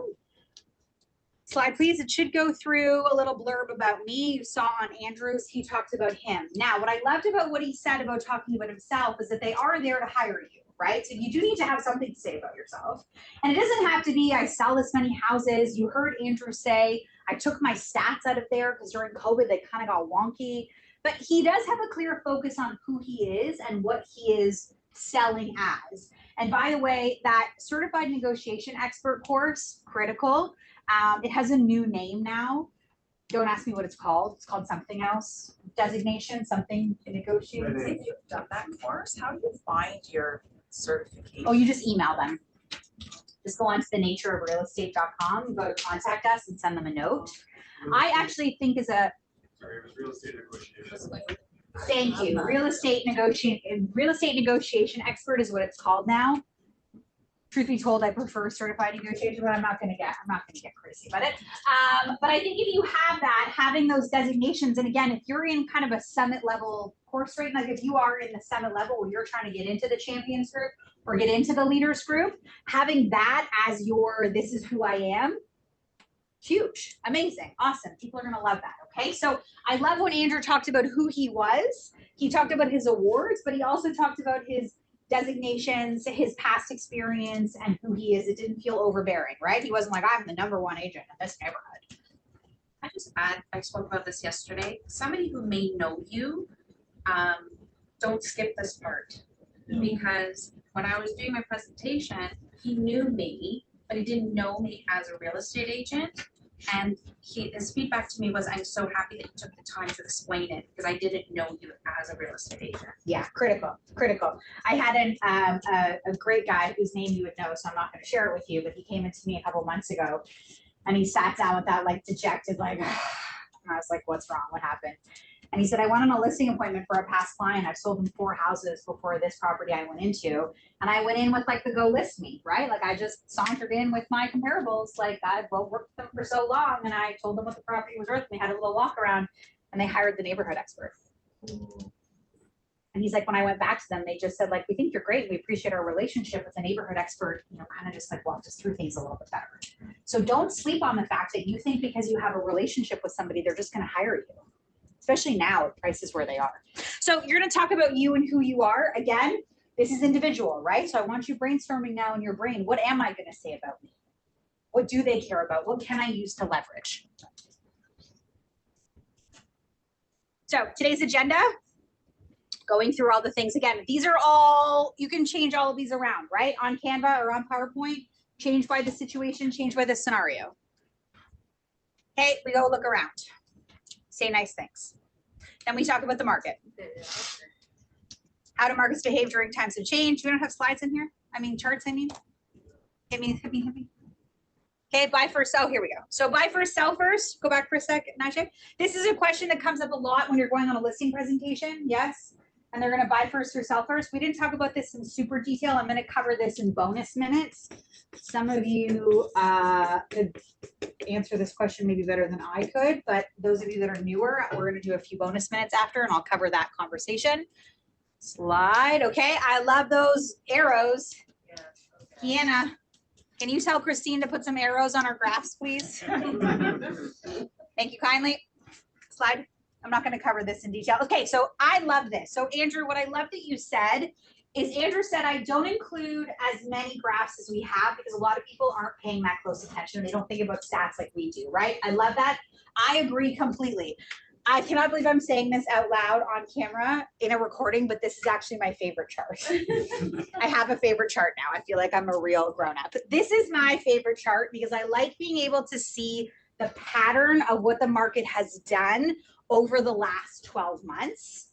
I don't like on Trev when they say, this is the number from October 23 and this is the number from October 22, because in my head, I'm like, what's happened over the last, what have we done in 12 months? So I like being able to see the pattern over the last 12 months to walk people through what's been happening. This also helps really well when your seller says, but my neighbor got X in this month. And you're like, okay, let's look at that month. And you're able to highlight what was happening. My neighbor in March got 1.7 and you're telling me I'm gonna get 1.4. Well, in March, there was only a month and a half of inventory. So this is my favorite. Use it, don't use it. I like what Andrew said. It depends on the situation, the person you're dealing with.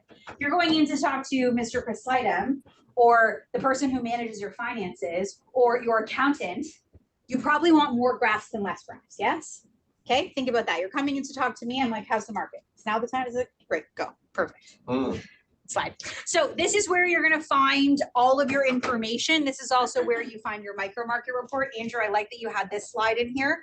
I use this slide in our presentation because I don't want people thinking it's my opinion. This isn't what I think. This is actually what's happening, right? This is the Toronto Real Estate Board. They're big. Slide. So you can add this in current conditions if you want. You're just kind of really summarizing what's been happening. Take that from the previous slide we were just on. Then we talk about micro market. I don't know why that's under micro market. We're going to need to move that. But anyways, these are all in here. So you can use what you need and what you don't need, you can take out. Then we go through the micro market. And Najee, slide this for 1 sec. Is the other one in here? Okay. So I actually, I don't disagree with Chris very often. Publicly, but behind the scenes, he and I are like, well, what do you think about this? So go back for a sec. He likes this because he likes the time, the February, the October, and the December. Again, I do appreciate what this looks like. I think for sellers, the next slide, I think this sort of helps people digest a little bit differently. That's just my opinion. I think there's value in both of these charts, but I just grabbed the category here. And then I get the last, so this is the same slide Andrew had. He just had some extra categories. So he had months of, you had percentage of listings that are selling and you had one more category in there that I can't remember. But this is the chart that's on the portal. And if you go back for a sec, Nash, you can also, this is on the portal and you can edit this as well. So it just depends on who you're meeting with and how much data you want to use. Go. I don't know, I just put 2 in there for fun. On the minds of buyers and sellers. So this is, kind of giving people a sentiment to what's been happening right now in the media. You can just Google, slide Najee. You can just Google, these are old, by the way. I thought we updated these, but I don't know. I thought we updated these yesterday. Can you check that, please? With those articles Chris sent me yesterday, I thought that we updated these, but this is just, if you Google Toronto real estate right now, what is the sentiment or what is on the mind of consumers? So when your seller says, well, I want to list the same number my neighbor got in February of 2022. And you're like, okay, well, let's kind of look at what the sentiment is like out there right now. What are consumers worried about? There was an article right before the October 25th announcement from the Globe, and the headline was like, boom or bust or something. Like, that's a pretty good article if you want to walk your seller through like the day before you're going to market, right? Flip. Okay, this section, qualifying any real estate professional, you didn't see in Andrew's presentation. if you are an experienced agent, if you are working a farm neighborhood and you feel like you have very good stats where you can say, I negotiate higher than the board average, all of my listings sell, my listings sell quicker than the board average. If you have detailed stats like this, you can use them. I see these stats in a lot of very heavy listing agents like Vanessa Barker, the Lim Group should be using those stats. I don't know if you are, but you should be for sure. There's a few others of you that work specific geographic neighborhoods that these are really strong. The vast majority of you in the Summit Group are not going to use this. Okay, slide. Working with me. What happens when you work with me? Oh, right. Theoretically, if I was selling real estate, I hope I'd be doing more than the board average. Again, most of you probably aren't going to use this. Andrew, you probably could, to be honest. It's not in your presentation, but you probably could. There's a few of you that could use this, but most of you are not. Click, click, click. Why choose signature? So here our stats come in as a brokerage. You can flip through these. Sorry, too fast, Najee. Gosh, sorry. This just talks about who we are. I think our stats are on the previous slide, no? Yeah, there we go. So these are our TREB stats. I'm not sure why these aren't updated either, but they should be.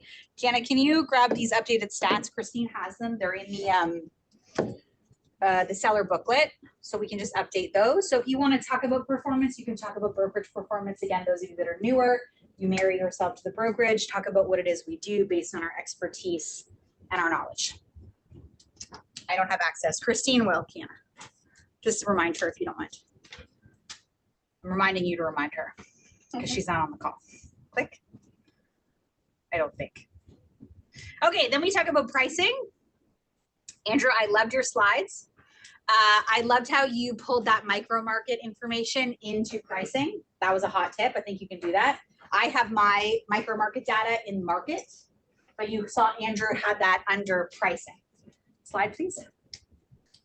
So number one, of course, pricing at market value, how that works. And then number two,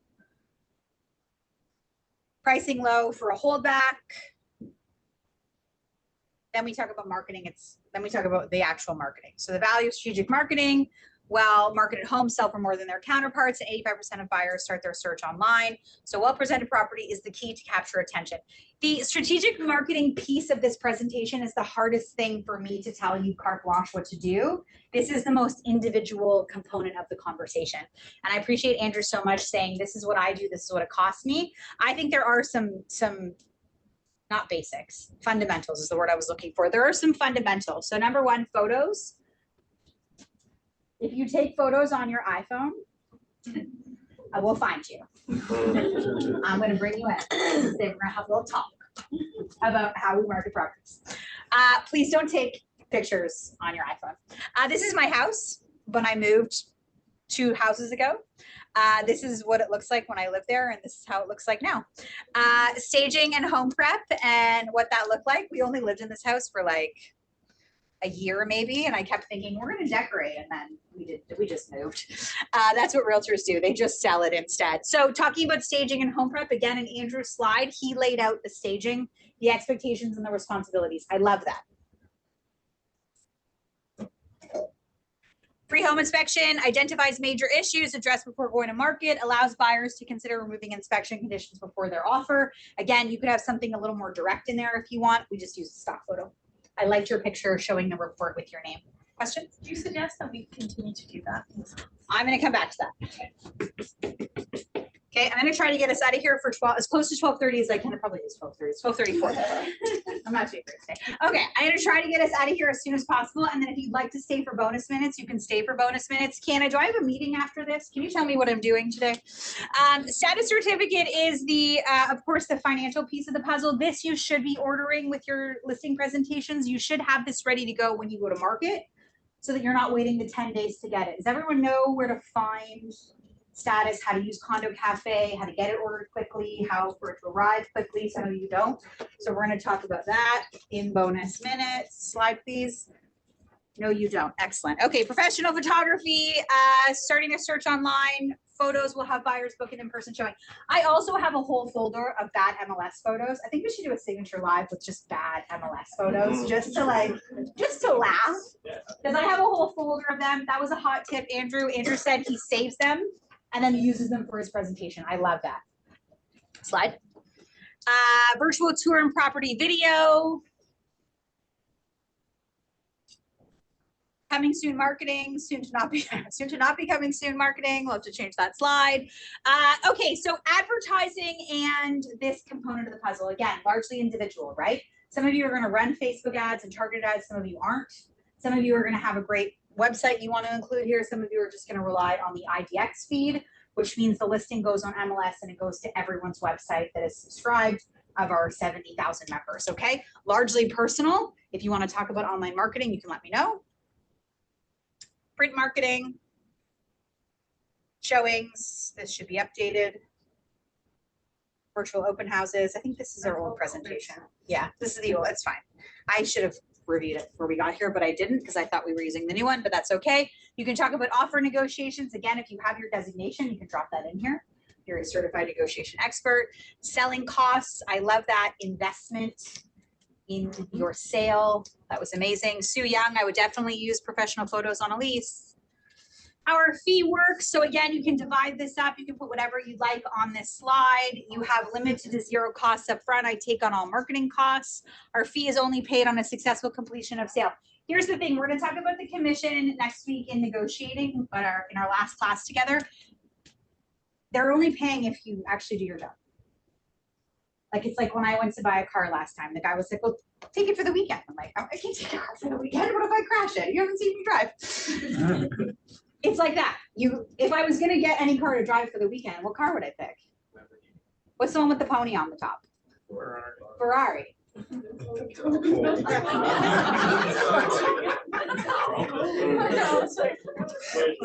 called? What's the thing on the front? Is it a pony? Oh, it's a horse.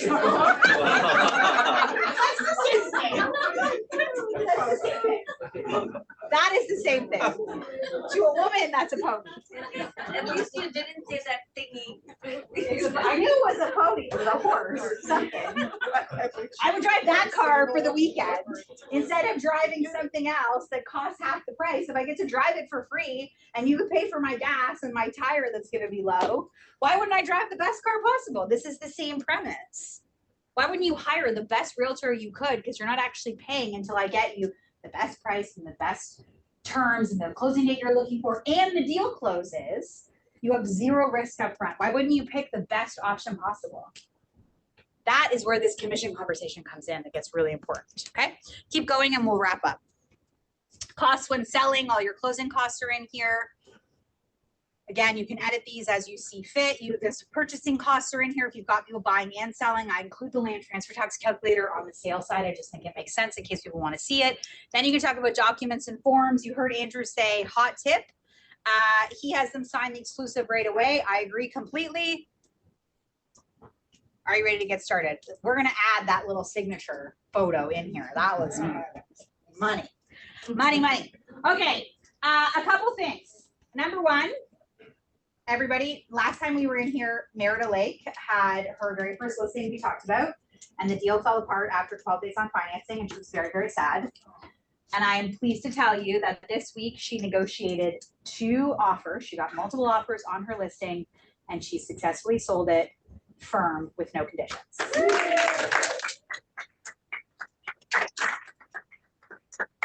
Well done for a first deal. She was like, are they always this hard? I'm like, hard deals make good realtors. So yes, that's a good thing. Round of applause and shout out to Andrew Walker.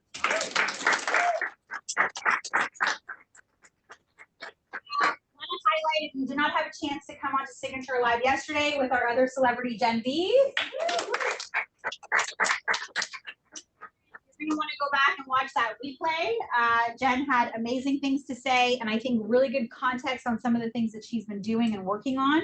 So I would definitely suggest you do that. Next week's our last class together. We're going to talk about negotiating. Oh, Cynthia Dwar's like, oh. We're going to talk about negotiating. We're going to talk about commissions. We're going to talk about making sure you're getting a full fee. We're going to talk about how to get better at questions and dialogues, how to practice your scripts. what scripts you need to know, how to get better at your craft, and then we're gonna have lunch. So Zoomland, if you're coming in, there's lots of space. We'll all fit. I mean, there's 30, I think there were 45 people when we started. We will all fit in this room. So if you want to come in, I'd love to see you. We're having lunch. Not sure where lunch is coming. Someone's having lunch. Lunch is coming. I'm not exactly. Okay, so we're having lunch next week on Friday, Zoomland. We would love to see everybody. This is the last week I want you to generate your points. I mean, I want you to generate points every single day, but this is the last week you're going to collect them and send them in. And then that's it. Next week, I'm also going to give you kind of a bit of a guide of what I think you need to focus on over the next 60 days. I was talking to somebody yesterday and I said something about, oh, we were on our call with the January kickoff speaker, and I said something about like our date. He's like, well, I mean, we got some time. And Chris is like, we actually have 49 days until the kickoff. I was like, yeah, we don't have that much time. It's coming quick. So the middle of January is going to come fast. So I'll give you kind of a plan, I guess, of what you can do over the next 8 weeks to get you ready. And then you will bring in 2024. Yeah. Okay, if you would like to stay for some bonus conversation and you would like a little more context on certain pieces of today's puzzle, please stay. If you're like, I'm good and I'm done, I'd ask you to exit the room and close the door behind you. You can go chat in the kitchen. That way anybody on Zoomland that wants to listen can listen. We can answer questions. Those of you that are like, I'm good, you don't have to. It's going to be recorded. Yes, we'll keep recording the bonus. Yes. Okay, friends, thank you. Just to see with sale, how low was No, how numbers. Sarah, what was your original sale that you got on Denver? 2.24. And what was the final sold price? 2.2325. So I got 85,000 more. Yeah. Okay, no one's leaving. You're all staying. Some of you look very tired. You're not going to hurt my feelings if you go. I promise you. I'm not like that. I'd like to hear. Okay, Najee, let's go to questions from Zoomland, and then we'll get to the stuff here. Yeah. So questions. Question for Andrew. Assad says, Andrew, have you ever lost a deal because of the commission conversation? Andrew, you'll have to come up front though, because I can't hear you back there. Oh. The question is, have you lost a listing based on the commission conversation? Yes. You can't get every deal. Yep. Right? At least that's the way I perceive things. So are you willing to walk away from the deal if it's not a full 5%, or will you take them sometimes at 4.5 or 4.75? Yep, I will. Yeah. But I've not taken anything below 4.5. Got it. To date. Would you like me to answer that question too? Yeah, and I'm taking also David's question, who was asking about Andrew have turned down a listing based on the client's unrealistic expectations of regards to pricing.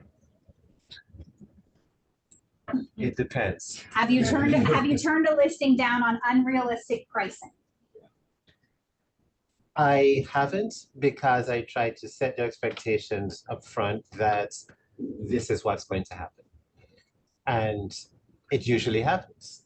Now, some listings drag on for a long time at this unrealistic price. And if you're invested, I just let it roll.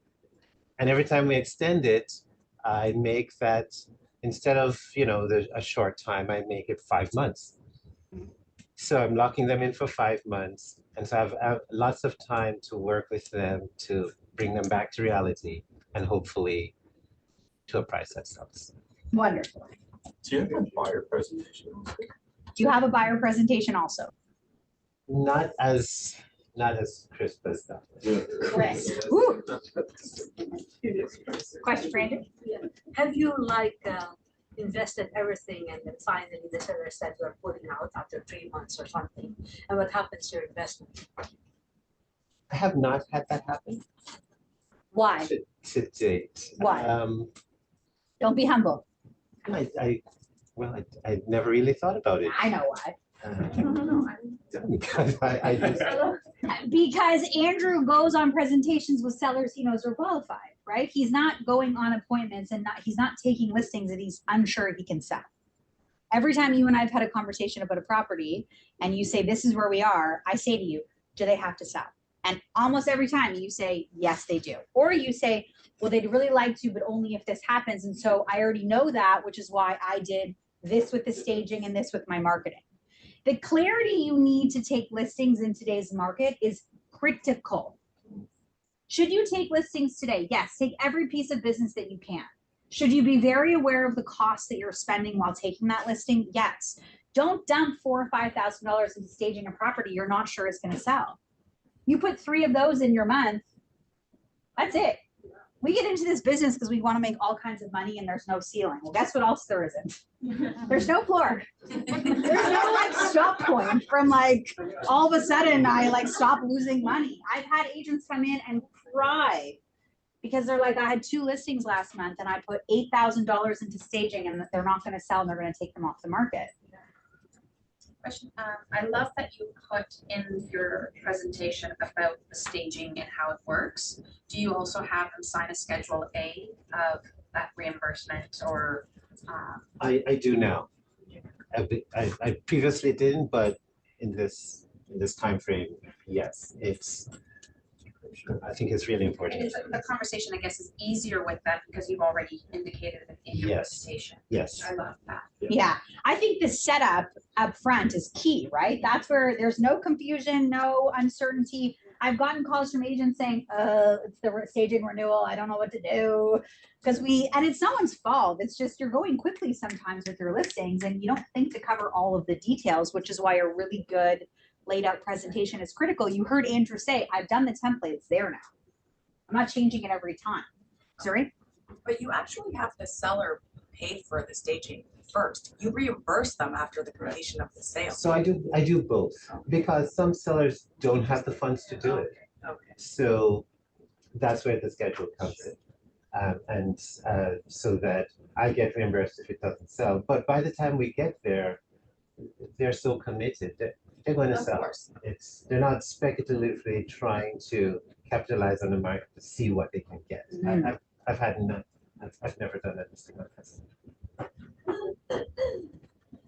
Some agents offer as well like the renovation. Yes. Sometimes it's I really wondered if you were small, gonna it ask would be that. like just okay, we'll just change like some like tab or like lighting to make it like more modern, but sometimes it's even like maybe like around the kitchen and all the washrooms and So the the question is, some agents do renovations or there's some kind of renovation budget built in. Tell us how you manage that. If you're like, well, it needs to be painted, and I let them do all of that. do you help with like facilitation of painters? Do you? Yes. Okay. Yeah. I'll connect them with resources to get it done, but it's for them to get it done. Got my If opinion? you feel that it will be not good, and you know that you will. Yeah, what happens make if it better, it's not you good? Sell it better. Sorry, what happens if it's not?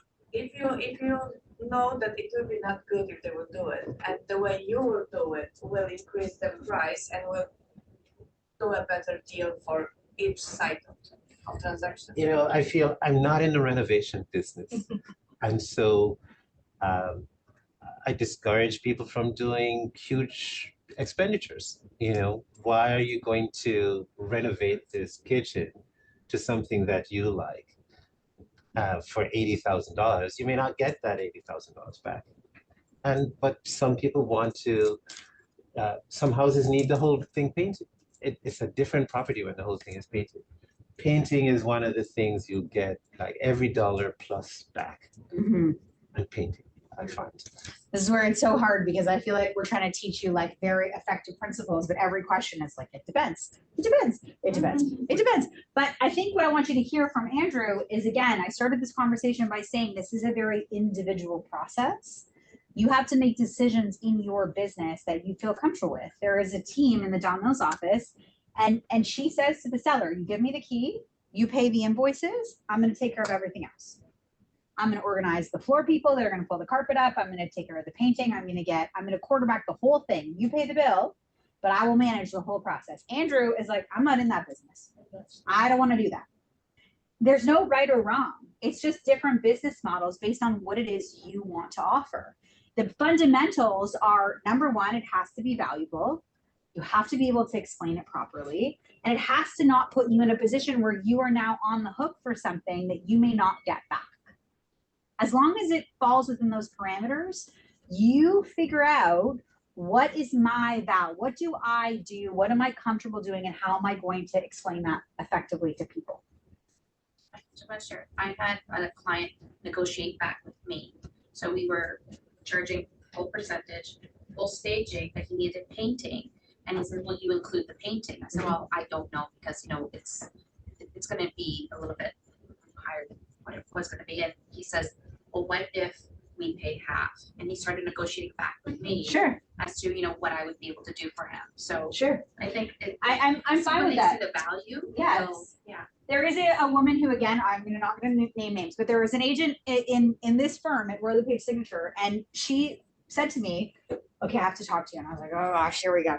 She's like, okay, I don't want you to kill me. But she said, I have a listing coming up and it's a $3 million listing and I'm getting it at 5%, but they need a bathroom. So I'm gonna renovate the bathroom. And I was like, ugh. Okay. Let me just pause on that. I was like, but she says, but I'm taking them out this weekend and then they're gonna make an offer on a $4 million property. And it's a full fee. So she's like, I'm gonna make 2.5 on 4, and I'm gonna make 2.5 on 3, and the bathroom's gonna cost me 40 grand, but Totally worth it.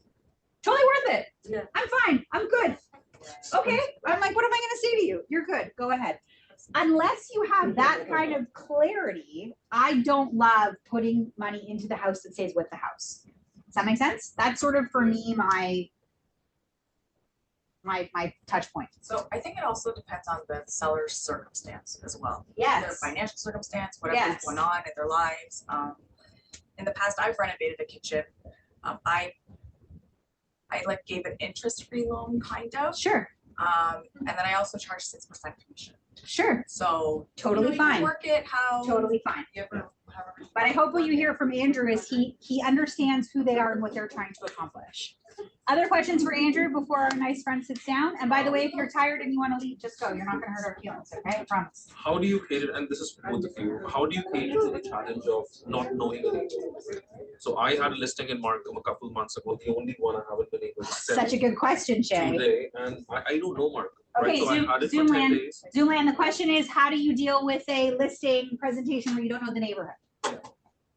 A lot of research.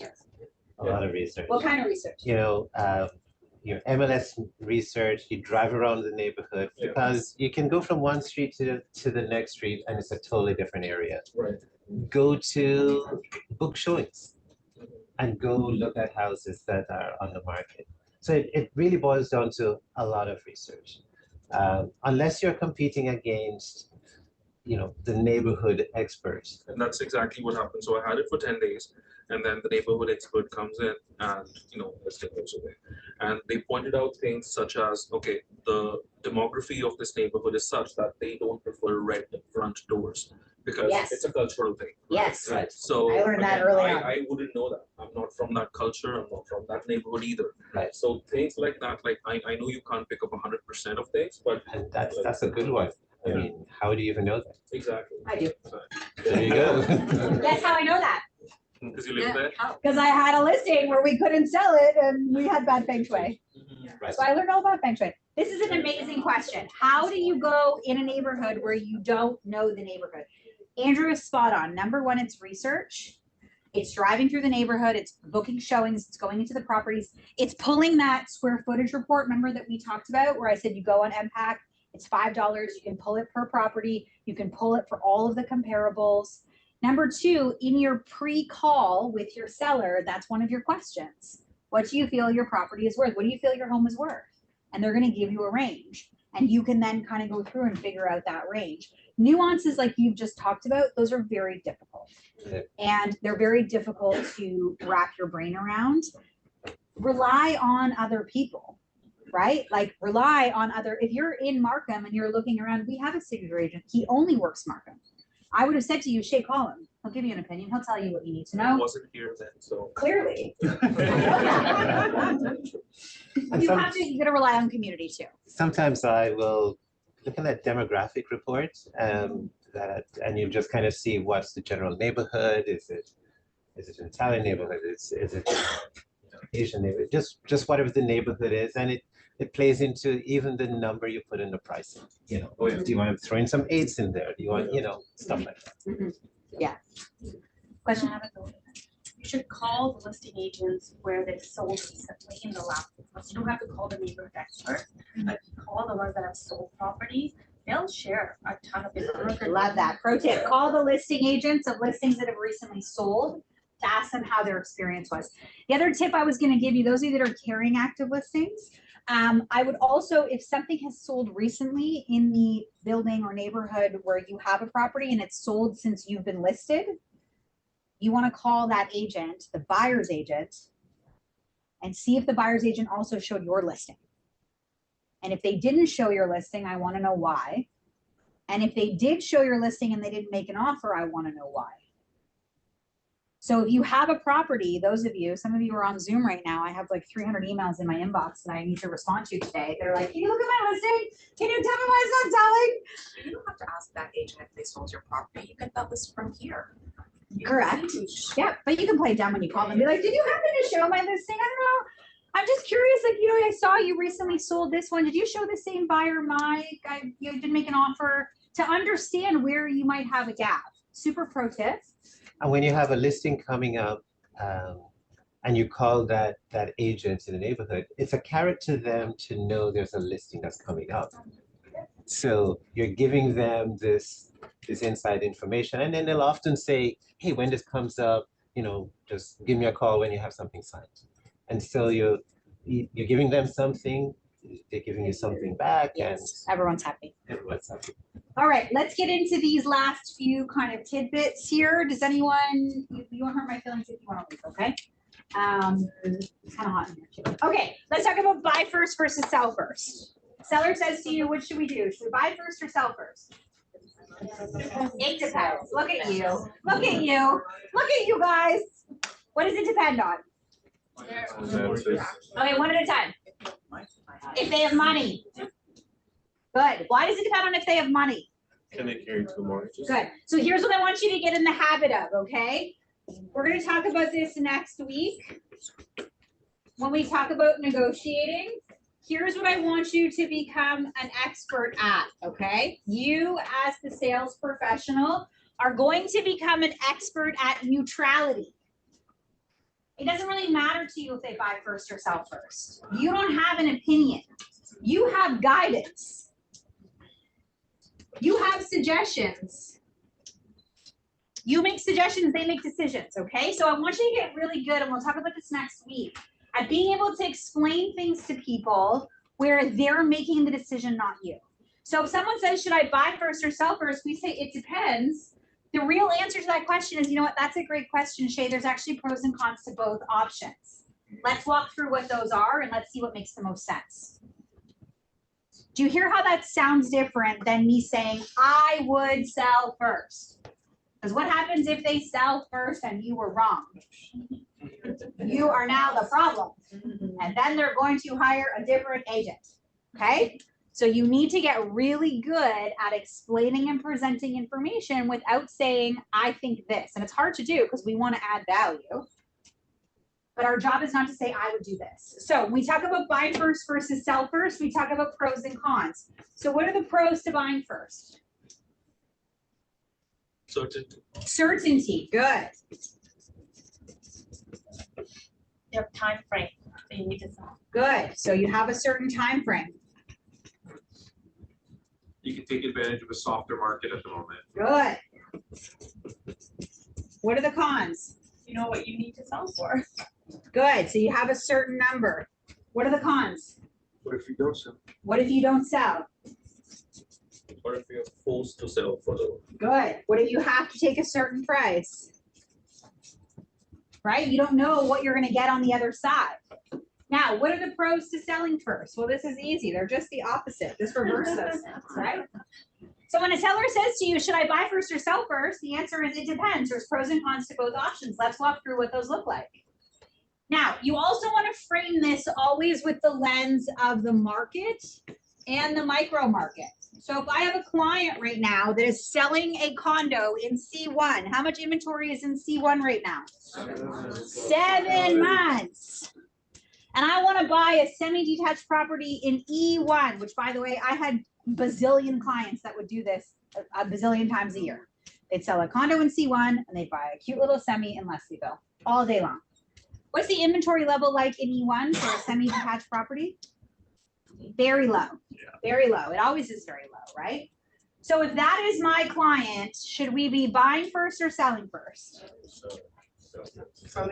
It depends. Do they have money set aside? Do they have financing? Good question. Your question. I'm always looking at it from the lens of the market though. Because if my client has a property they want to buy, and this is what I would be doing today, by the way, if I had a client that was trying to buy an EO1, they probably are likely going to have to buy first, which kills me to say that a little bit, because there's so few options. Now, in an ideal world, we're doing this at the same time. This is a combined strategy, right? So where I see people get stuck is they buy first because they want certainty. And then the backup property they're trying to buy, it's going to take you 60 days to get on the market. Like if you come to my house today, it'll take us 4 months to get my house ready for sale. Like, forget it.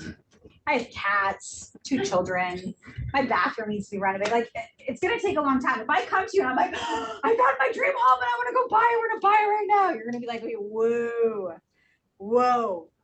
Let's go back to pros and cons to buying first versus selling first, okay? That's how you answer the question, but that's how you do it without saying, I would do this. Because as soon as you say, I would do this, now you're on the hook for saying that, and they're going to come back and say, but you told me I should do this. And then you become the problem, okay? We'll talk about that more next week. Home inspections. The question was, should I still be doing a pre-home inspection in this market? It depends. It depends. I have never been a big pre-inspection purchaser as a listing agent in this type of market. So when the market's going to the moon and everything's going to get multiple offers and that's your strategy and you're setting it up, always have a home inspection ready to go. In today's market, I don't know if I would necessarily invest the money for $400 or $500 on a listing where maybe, you know, like I talked to Georgia yesterday, she came in to see me and she's like, I've been selling real estate for 30 years and I have 10 listings. I've never had 10 listings. I have 10 listings right now. Ask me how many are going to sell. I'm like, I don't know. She's like, I don't know either. I don't know if I would necessarily be putting home inspection dollars right now in today's market into my listings. Just my 2 cents. Okay, sorry. Status. Don't you want to know, like, that was like, if you have any problems, if you have like what, oh my God, Andrew had said, I do this all the time. I would rather know ahead of time, know that there's mold or know that this needs to be fixed or know whatever, so that when the buyers come in on this, but I don't want to go today. Like, I don't, none of these girls are even my friends. Obu, can you mute yourself, please? I don't know. Obu. Well, just come. So here's the answer to your question. Me over me for today? I don't know. He likes What do you think is better? better what? Like the other Kobu's gonna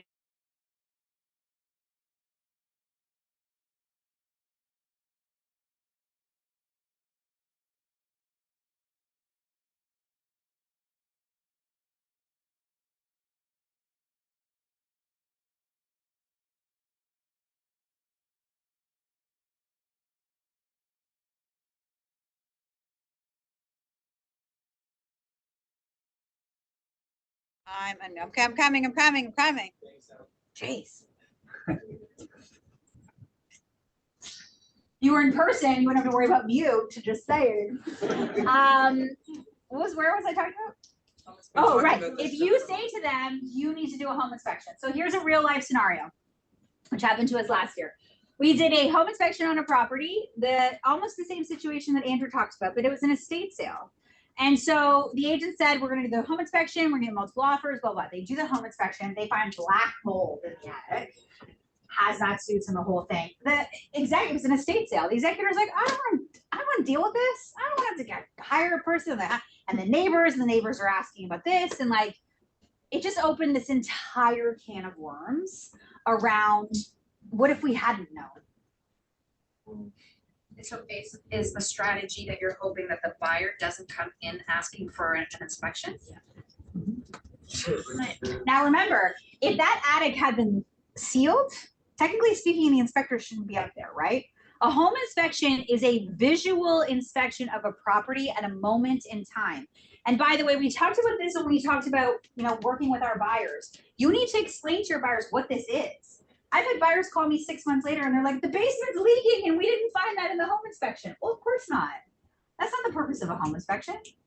Or there's something behind the wall. I remember I had these clients that bought this house that was renovated. It was an awful it was an awful situation. I don't blame them for being angry, but they never spoke to me again.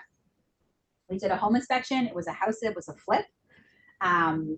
Obviously, it wasn't very well done, which we kind of knew going in and looking at some of the workmanship. And they ended up having a leak and they had to take out a whole wall of drywall to go behind the wall. And the entire wall behind the drywall was full of garbage. Like McDonald's bags and like rotting food, and like they lost their marbles, like lost their shit on me. And I was like, it's a visual inspection at the time. You're not going behind walls. If the attic is sealed shut, you shouldn't even be up there. You can't pull up carpet. You can't. So I'm sure they do.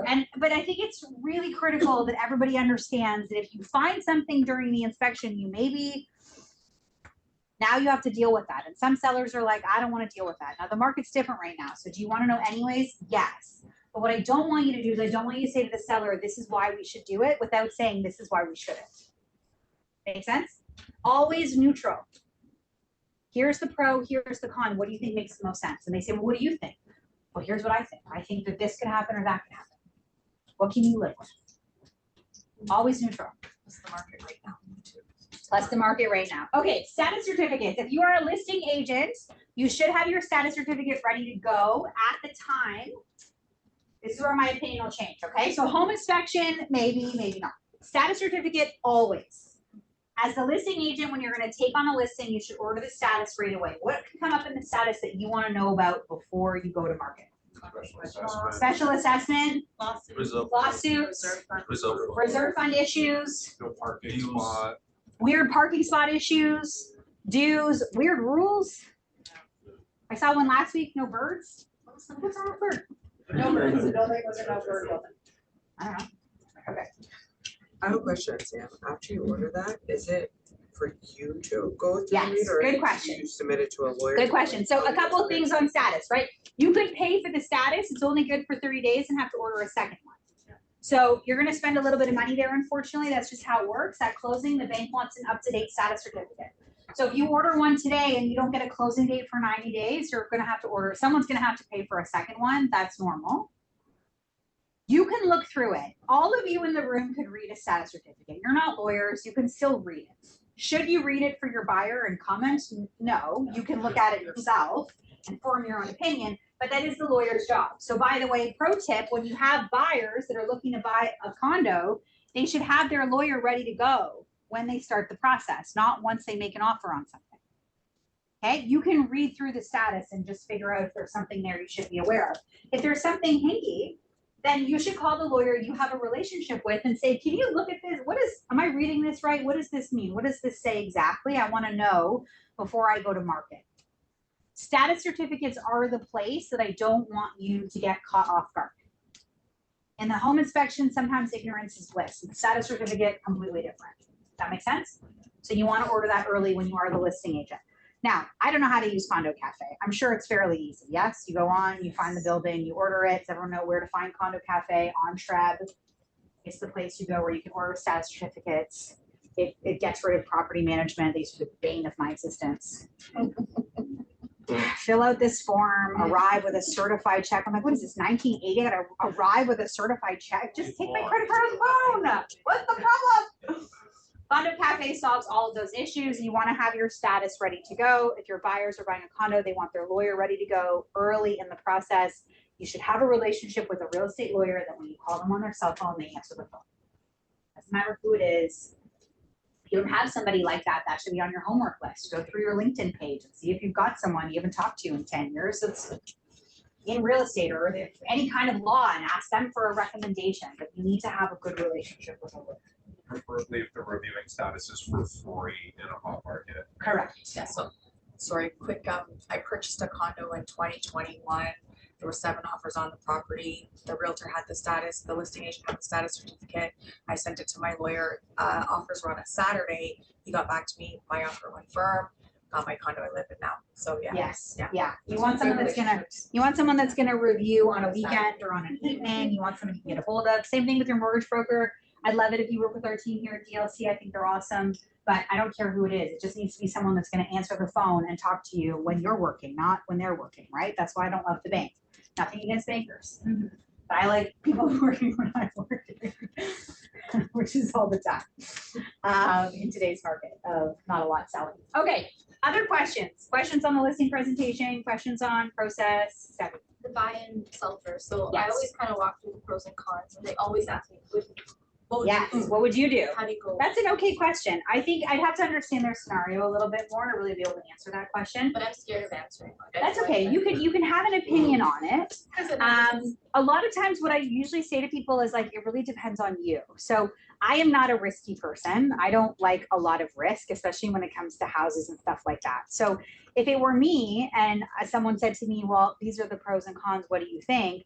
I want to know what's the worst possible scenario. That's where my brain goes. So if you're like, well, Sam, the worst possible scenario is you could buy, if you buy first, you could buy another house and then we either can't sell this one or we have to sell it for a lot less than we might think. Is that something you can live with? I'm going to go, no, I couldn't do that. And then you're like, okay, well, it sounds like maybe selling first is the right thing for you to do. So you can kind of move it back to them a little bit, or you can relate it to yourself. So I say, like, I'm not a risk taker. Now, in a market where I just said to you with the condo market, you know, and the E1 very little inventory, what I try to do is say, let's go out and look first before we're on the market. Let's see if there's options that you would buy that at least give you an idea of what your money buys you and what the neighborhood looks like and, you know, parking and all that stuff. And then we can kind of get your condo ready and see how close together we can line things up. But if you have a condo in the condo market right now, they probably need to sell first. That's the reality. In the slide that we show the market statistics, should we go for property days on market or listing days? Oh, yes. I forget about the silly property days. You can use property days on market. That's fine. Or listing days. Depends on what kind of story you're trying to tell. Yeah, especially now because it's taking longer to sell, Yeah. I'd go with property days on That's fine. market. Yeah, whatever you think tells the story better, really. I think it's just a matter of being able to illustrate your point to people. Okay. Zoomland, questions? Question for you, starting here. 2 questions also, so we'll tie them together. They ask when you're providing information about stats and graphs, is that something the office can provide or something you have to research? No, good question. You got to find your own data. So the design team will lay it out like this, but you've got to actually calculate the data, and you should calculate it because then you actually know that it's right.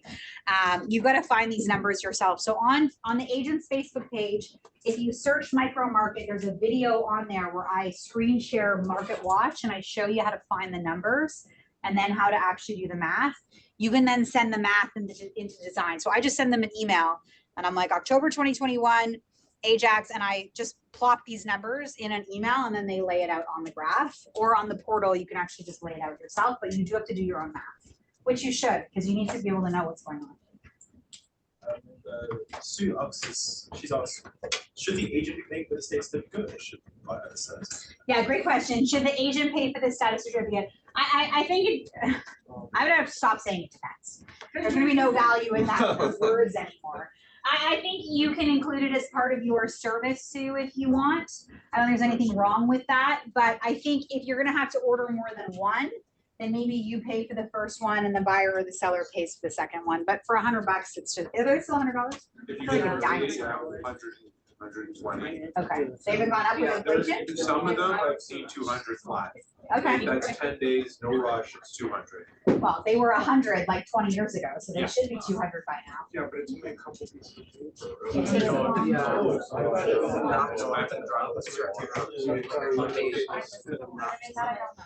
Any other questions on Zoom? And the last one is about a mutual release or a notice of fulfillment for the state's condition. How does that work? Well, you'd only need a mutual release if your deal's not coming together. Otherwise, the next favorite question everyone likes to ask is notice of fulfillment or waiver. So notice of fulfillment is most correct. Nobody in our marketplace uses it.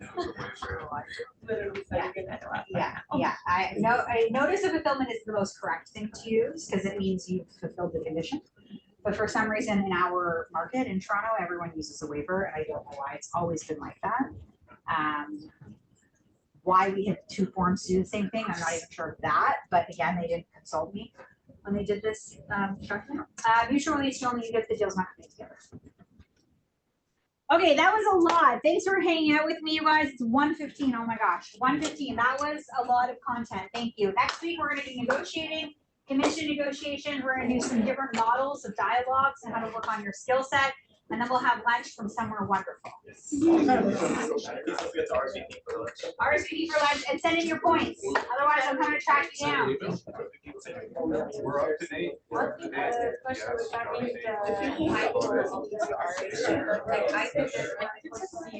Still use that.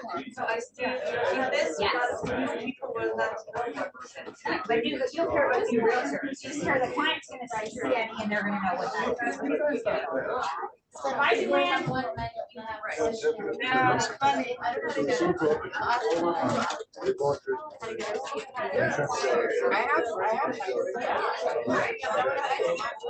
Yeah, no, I'm really good.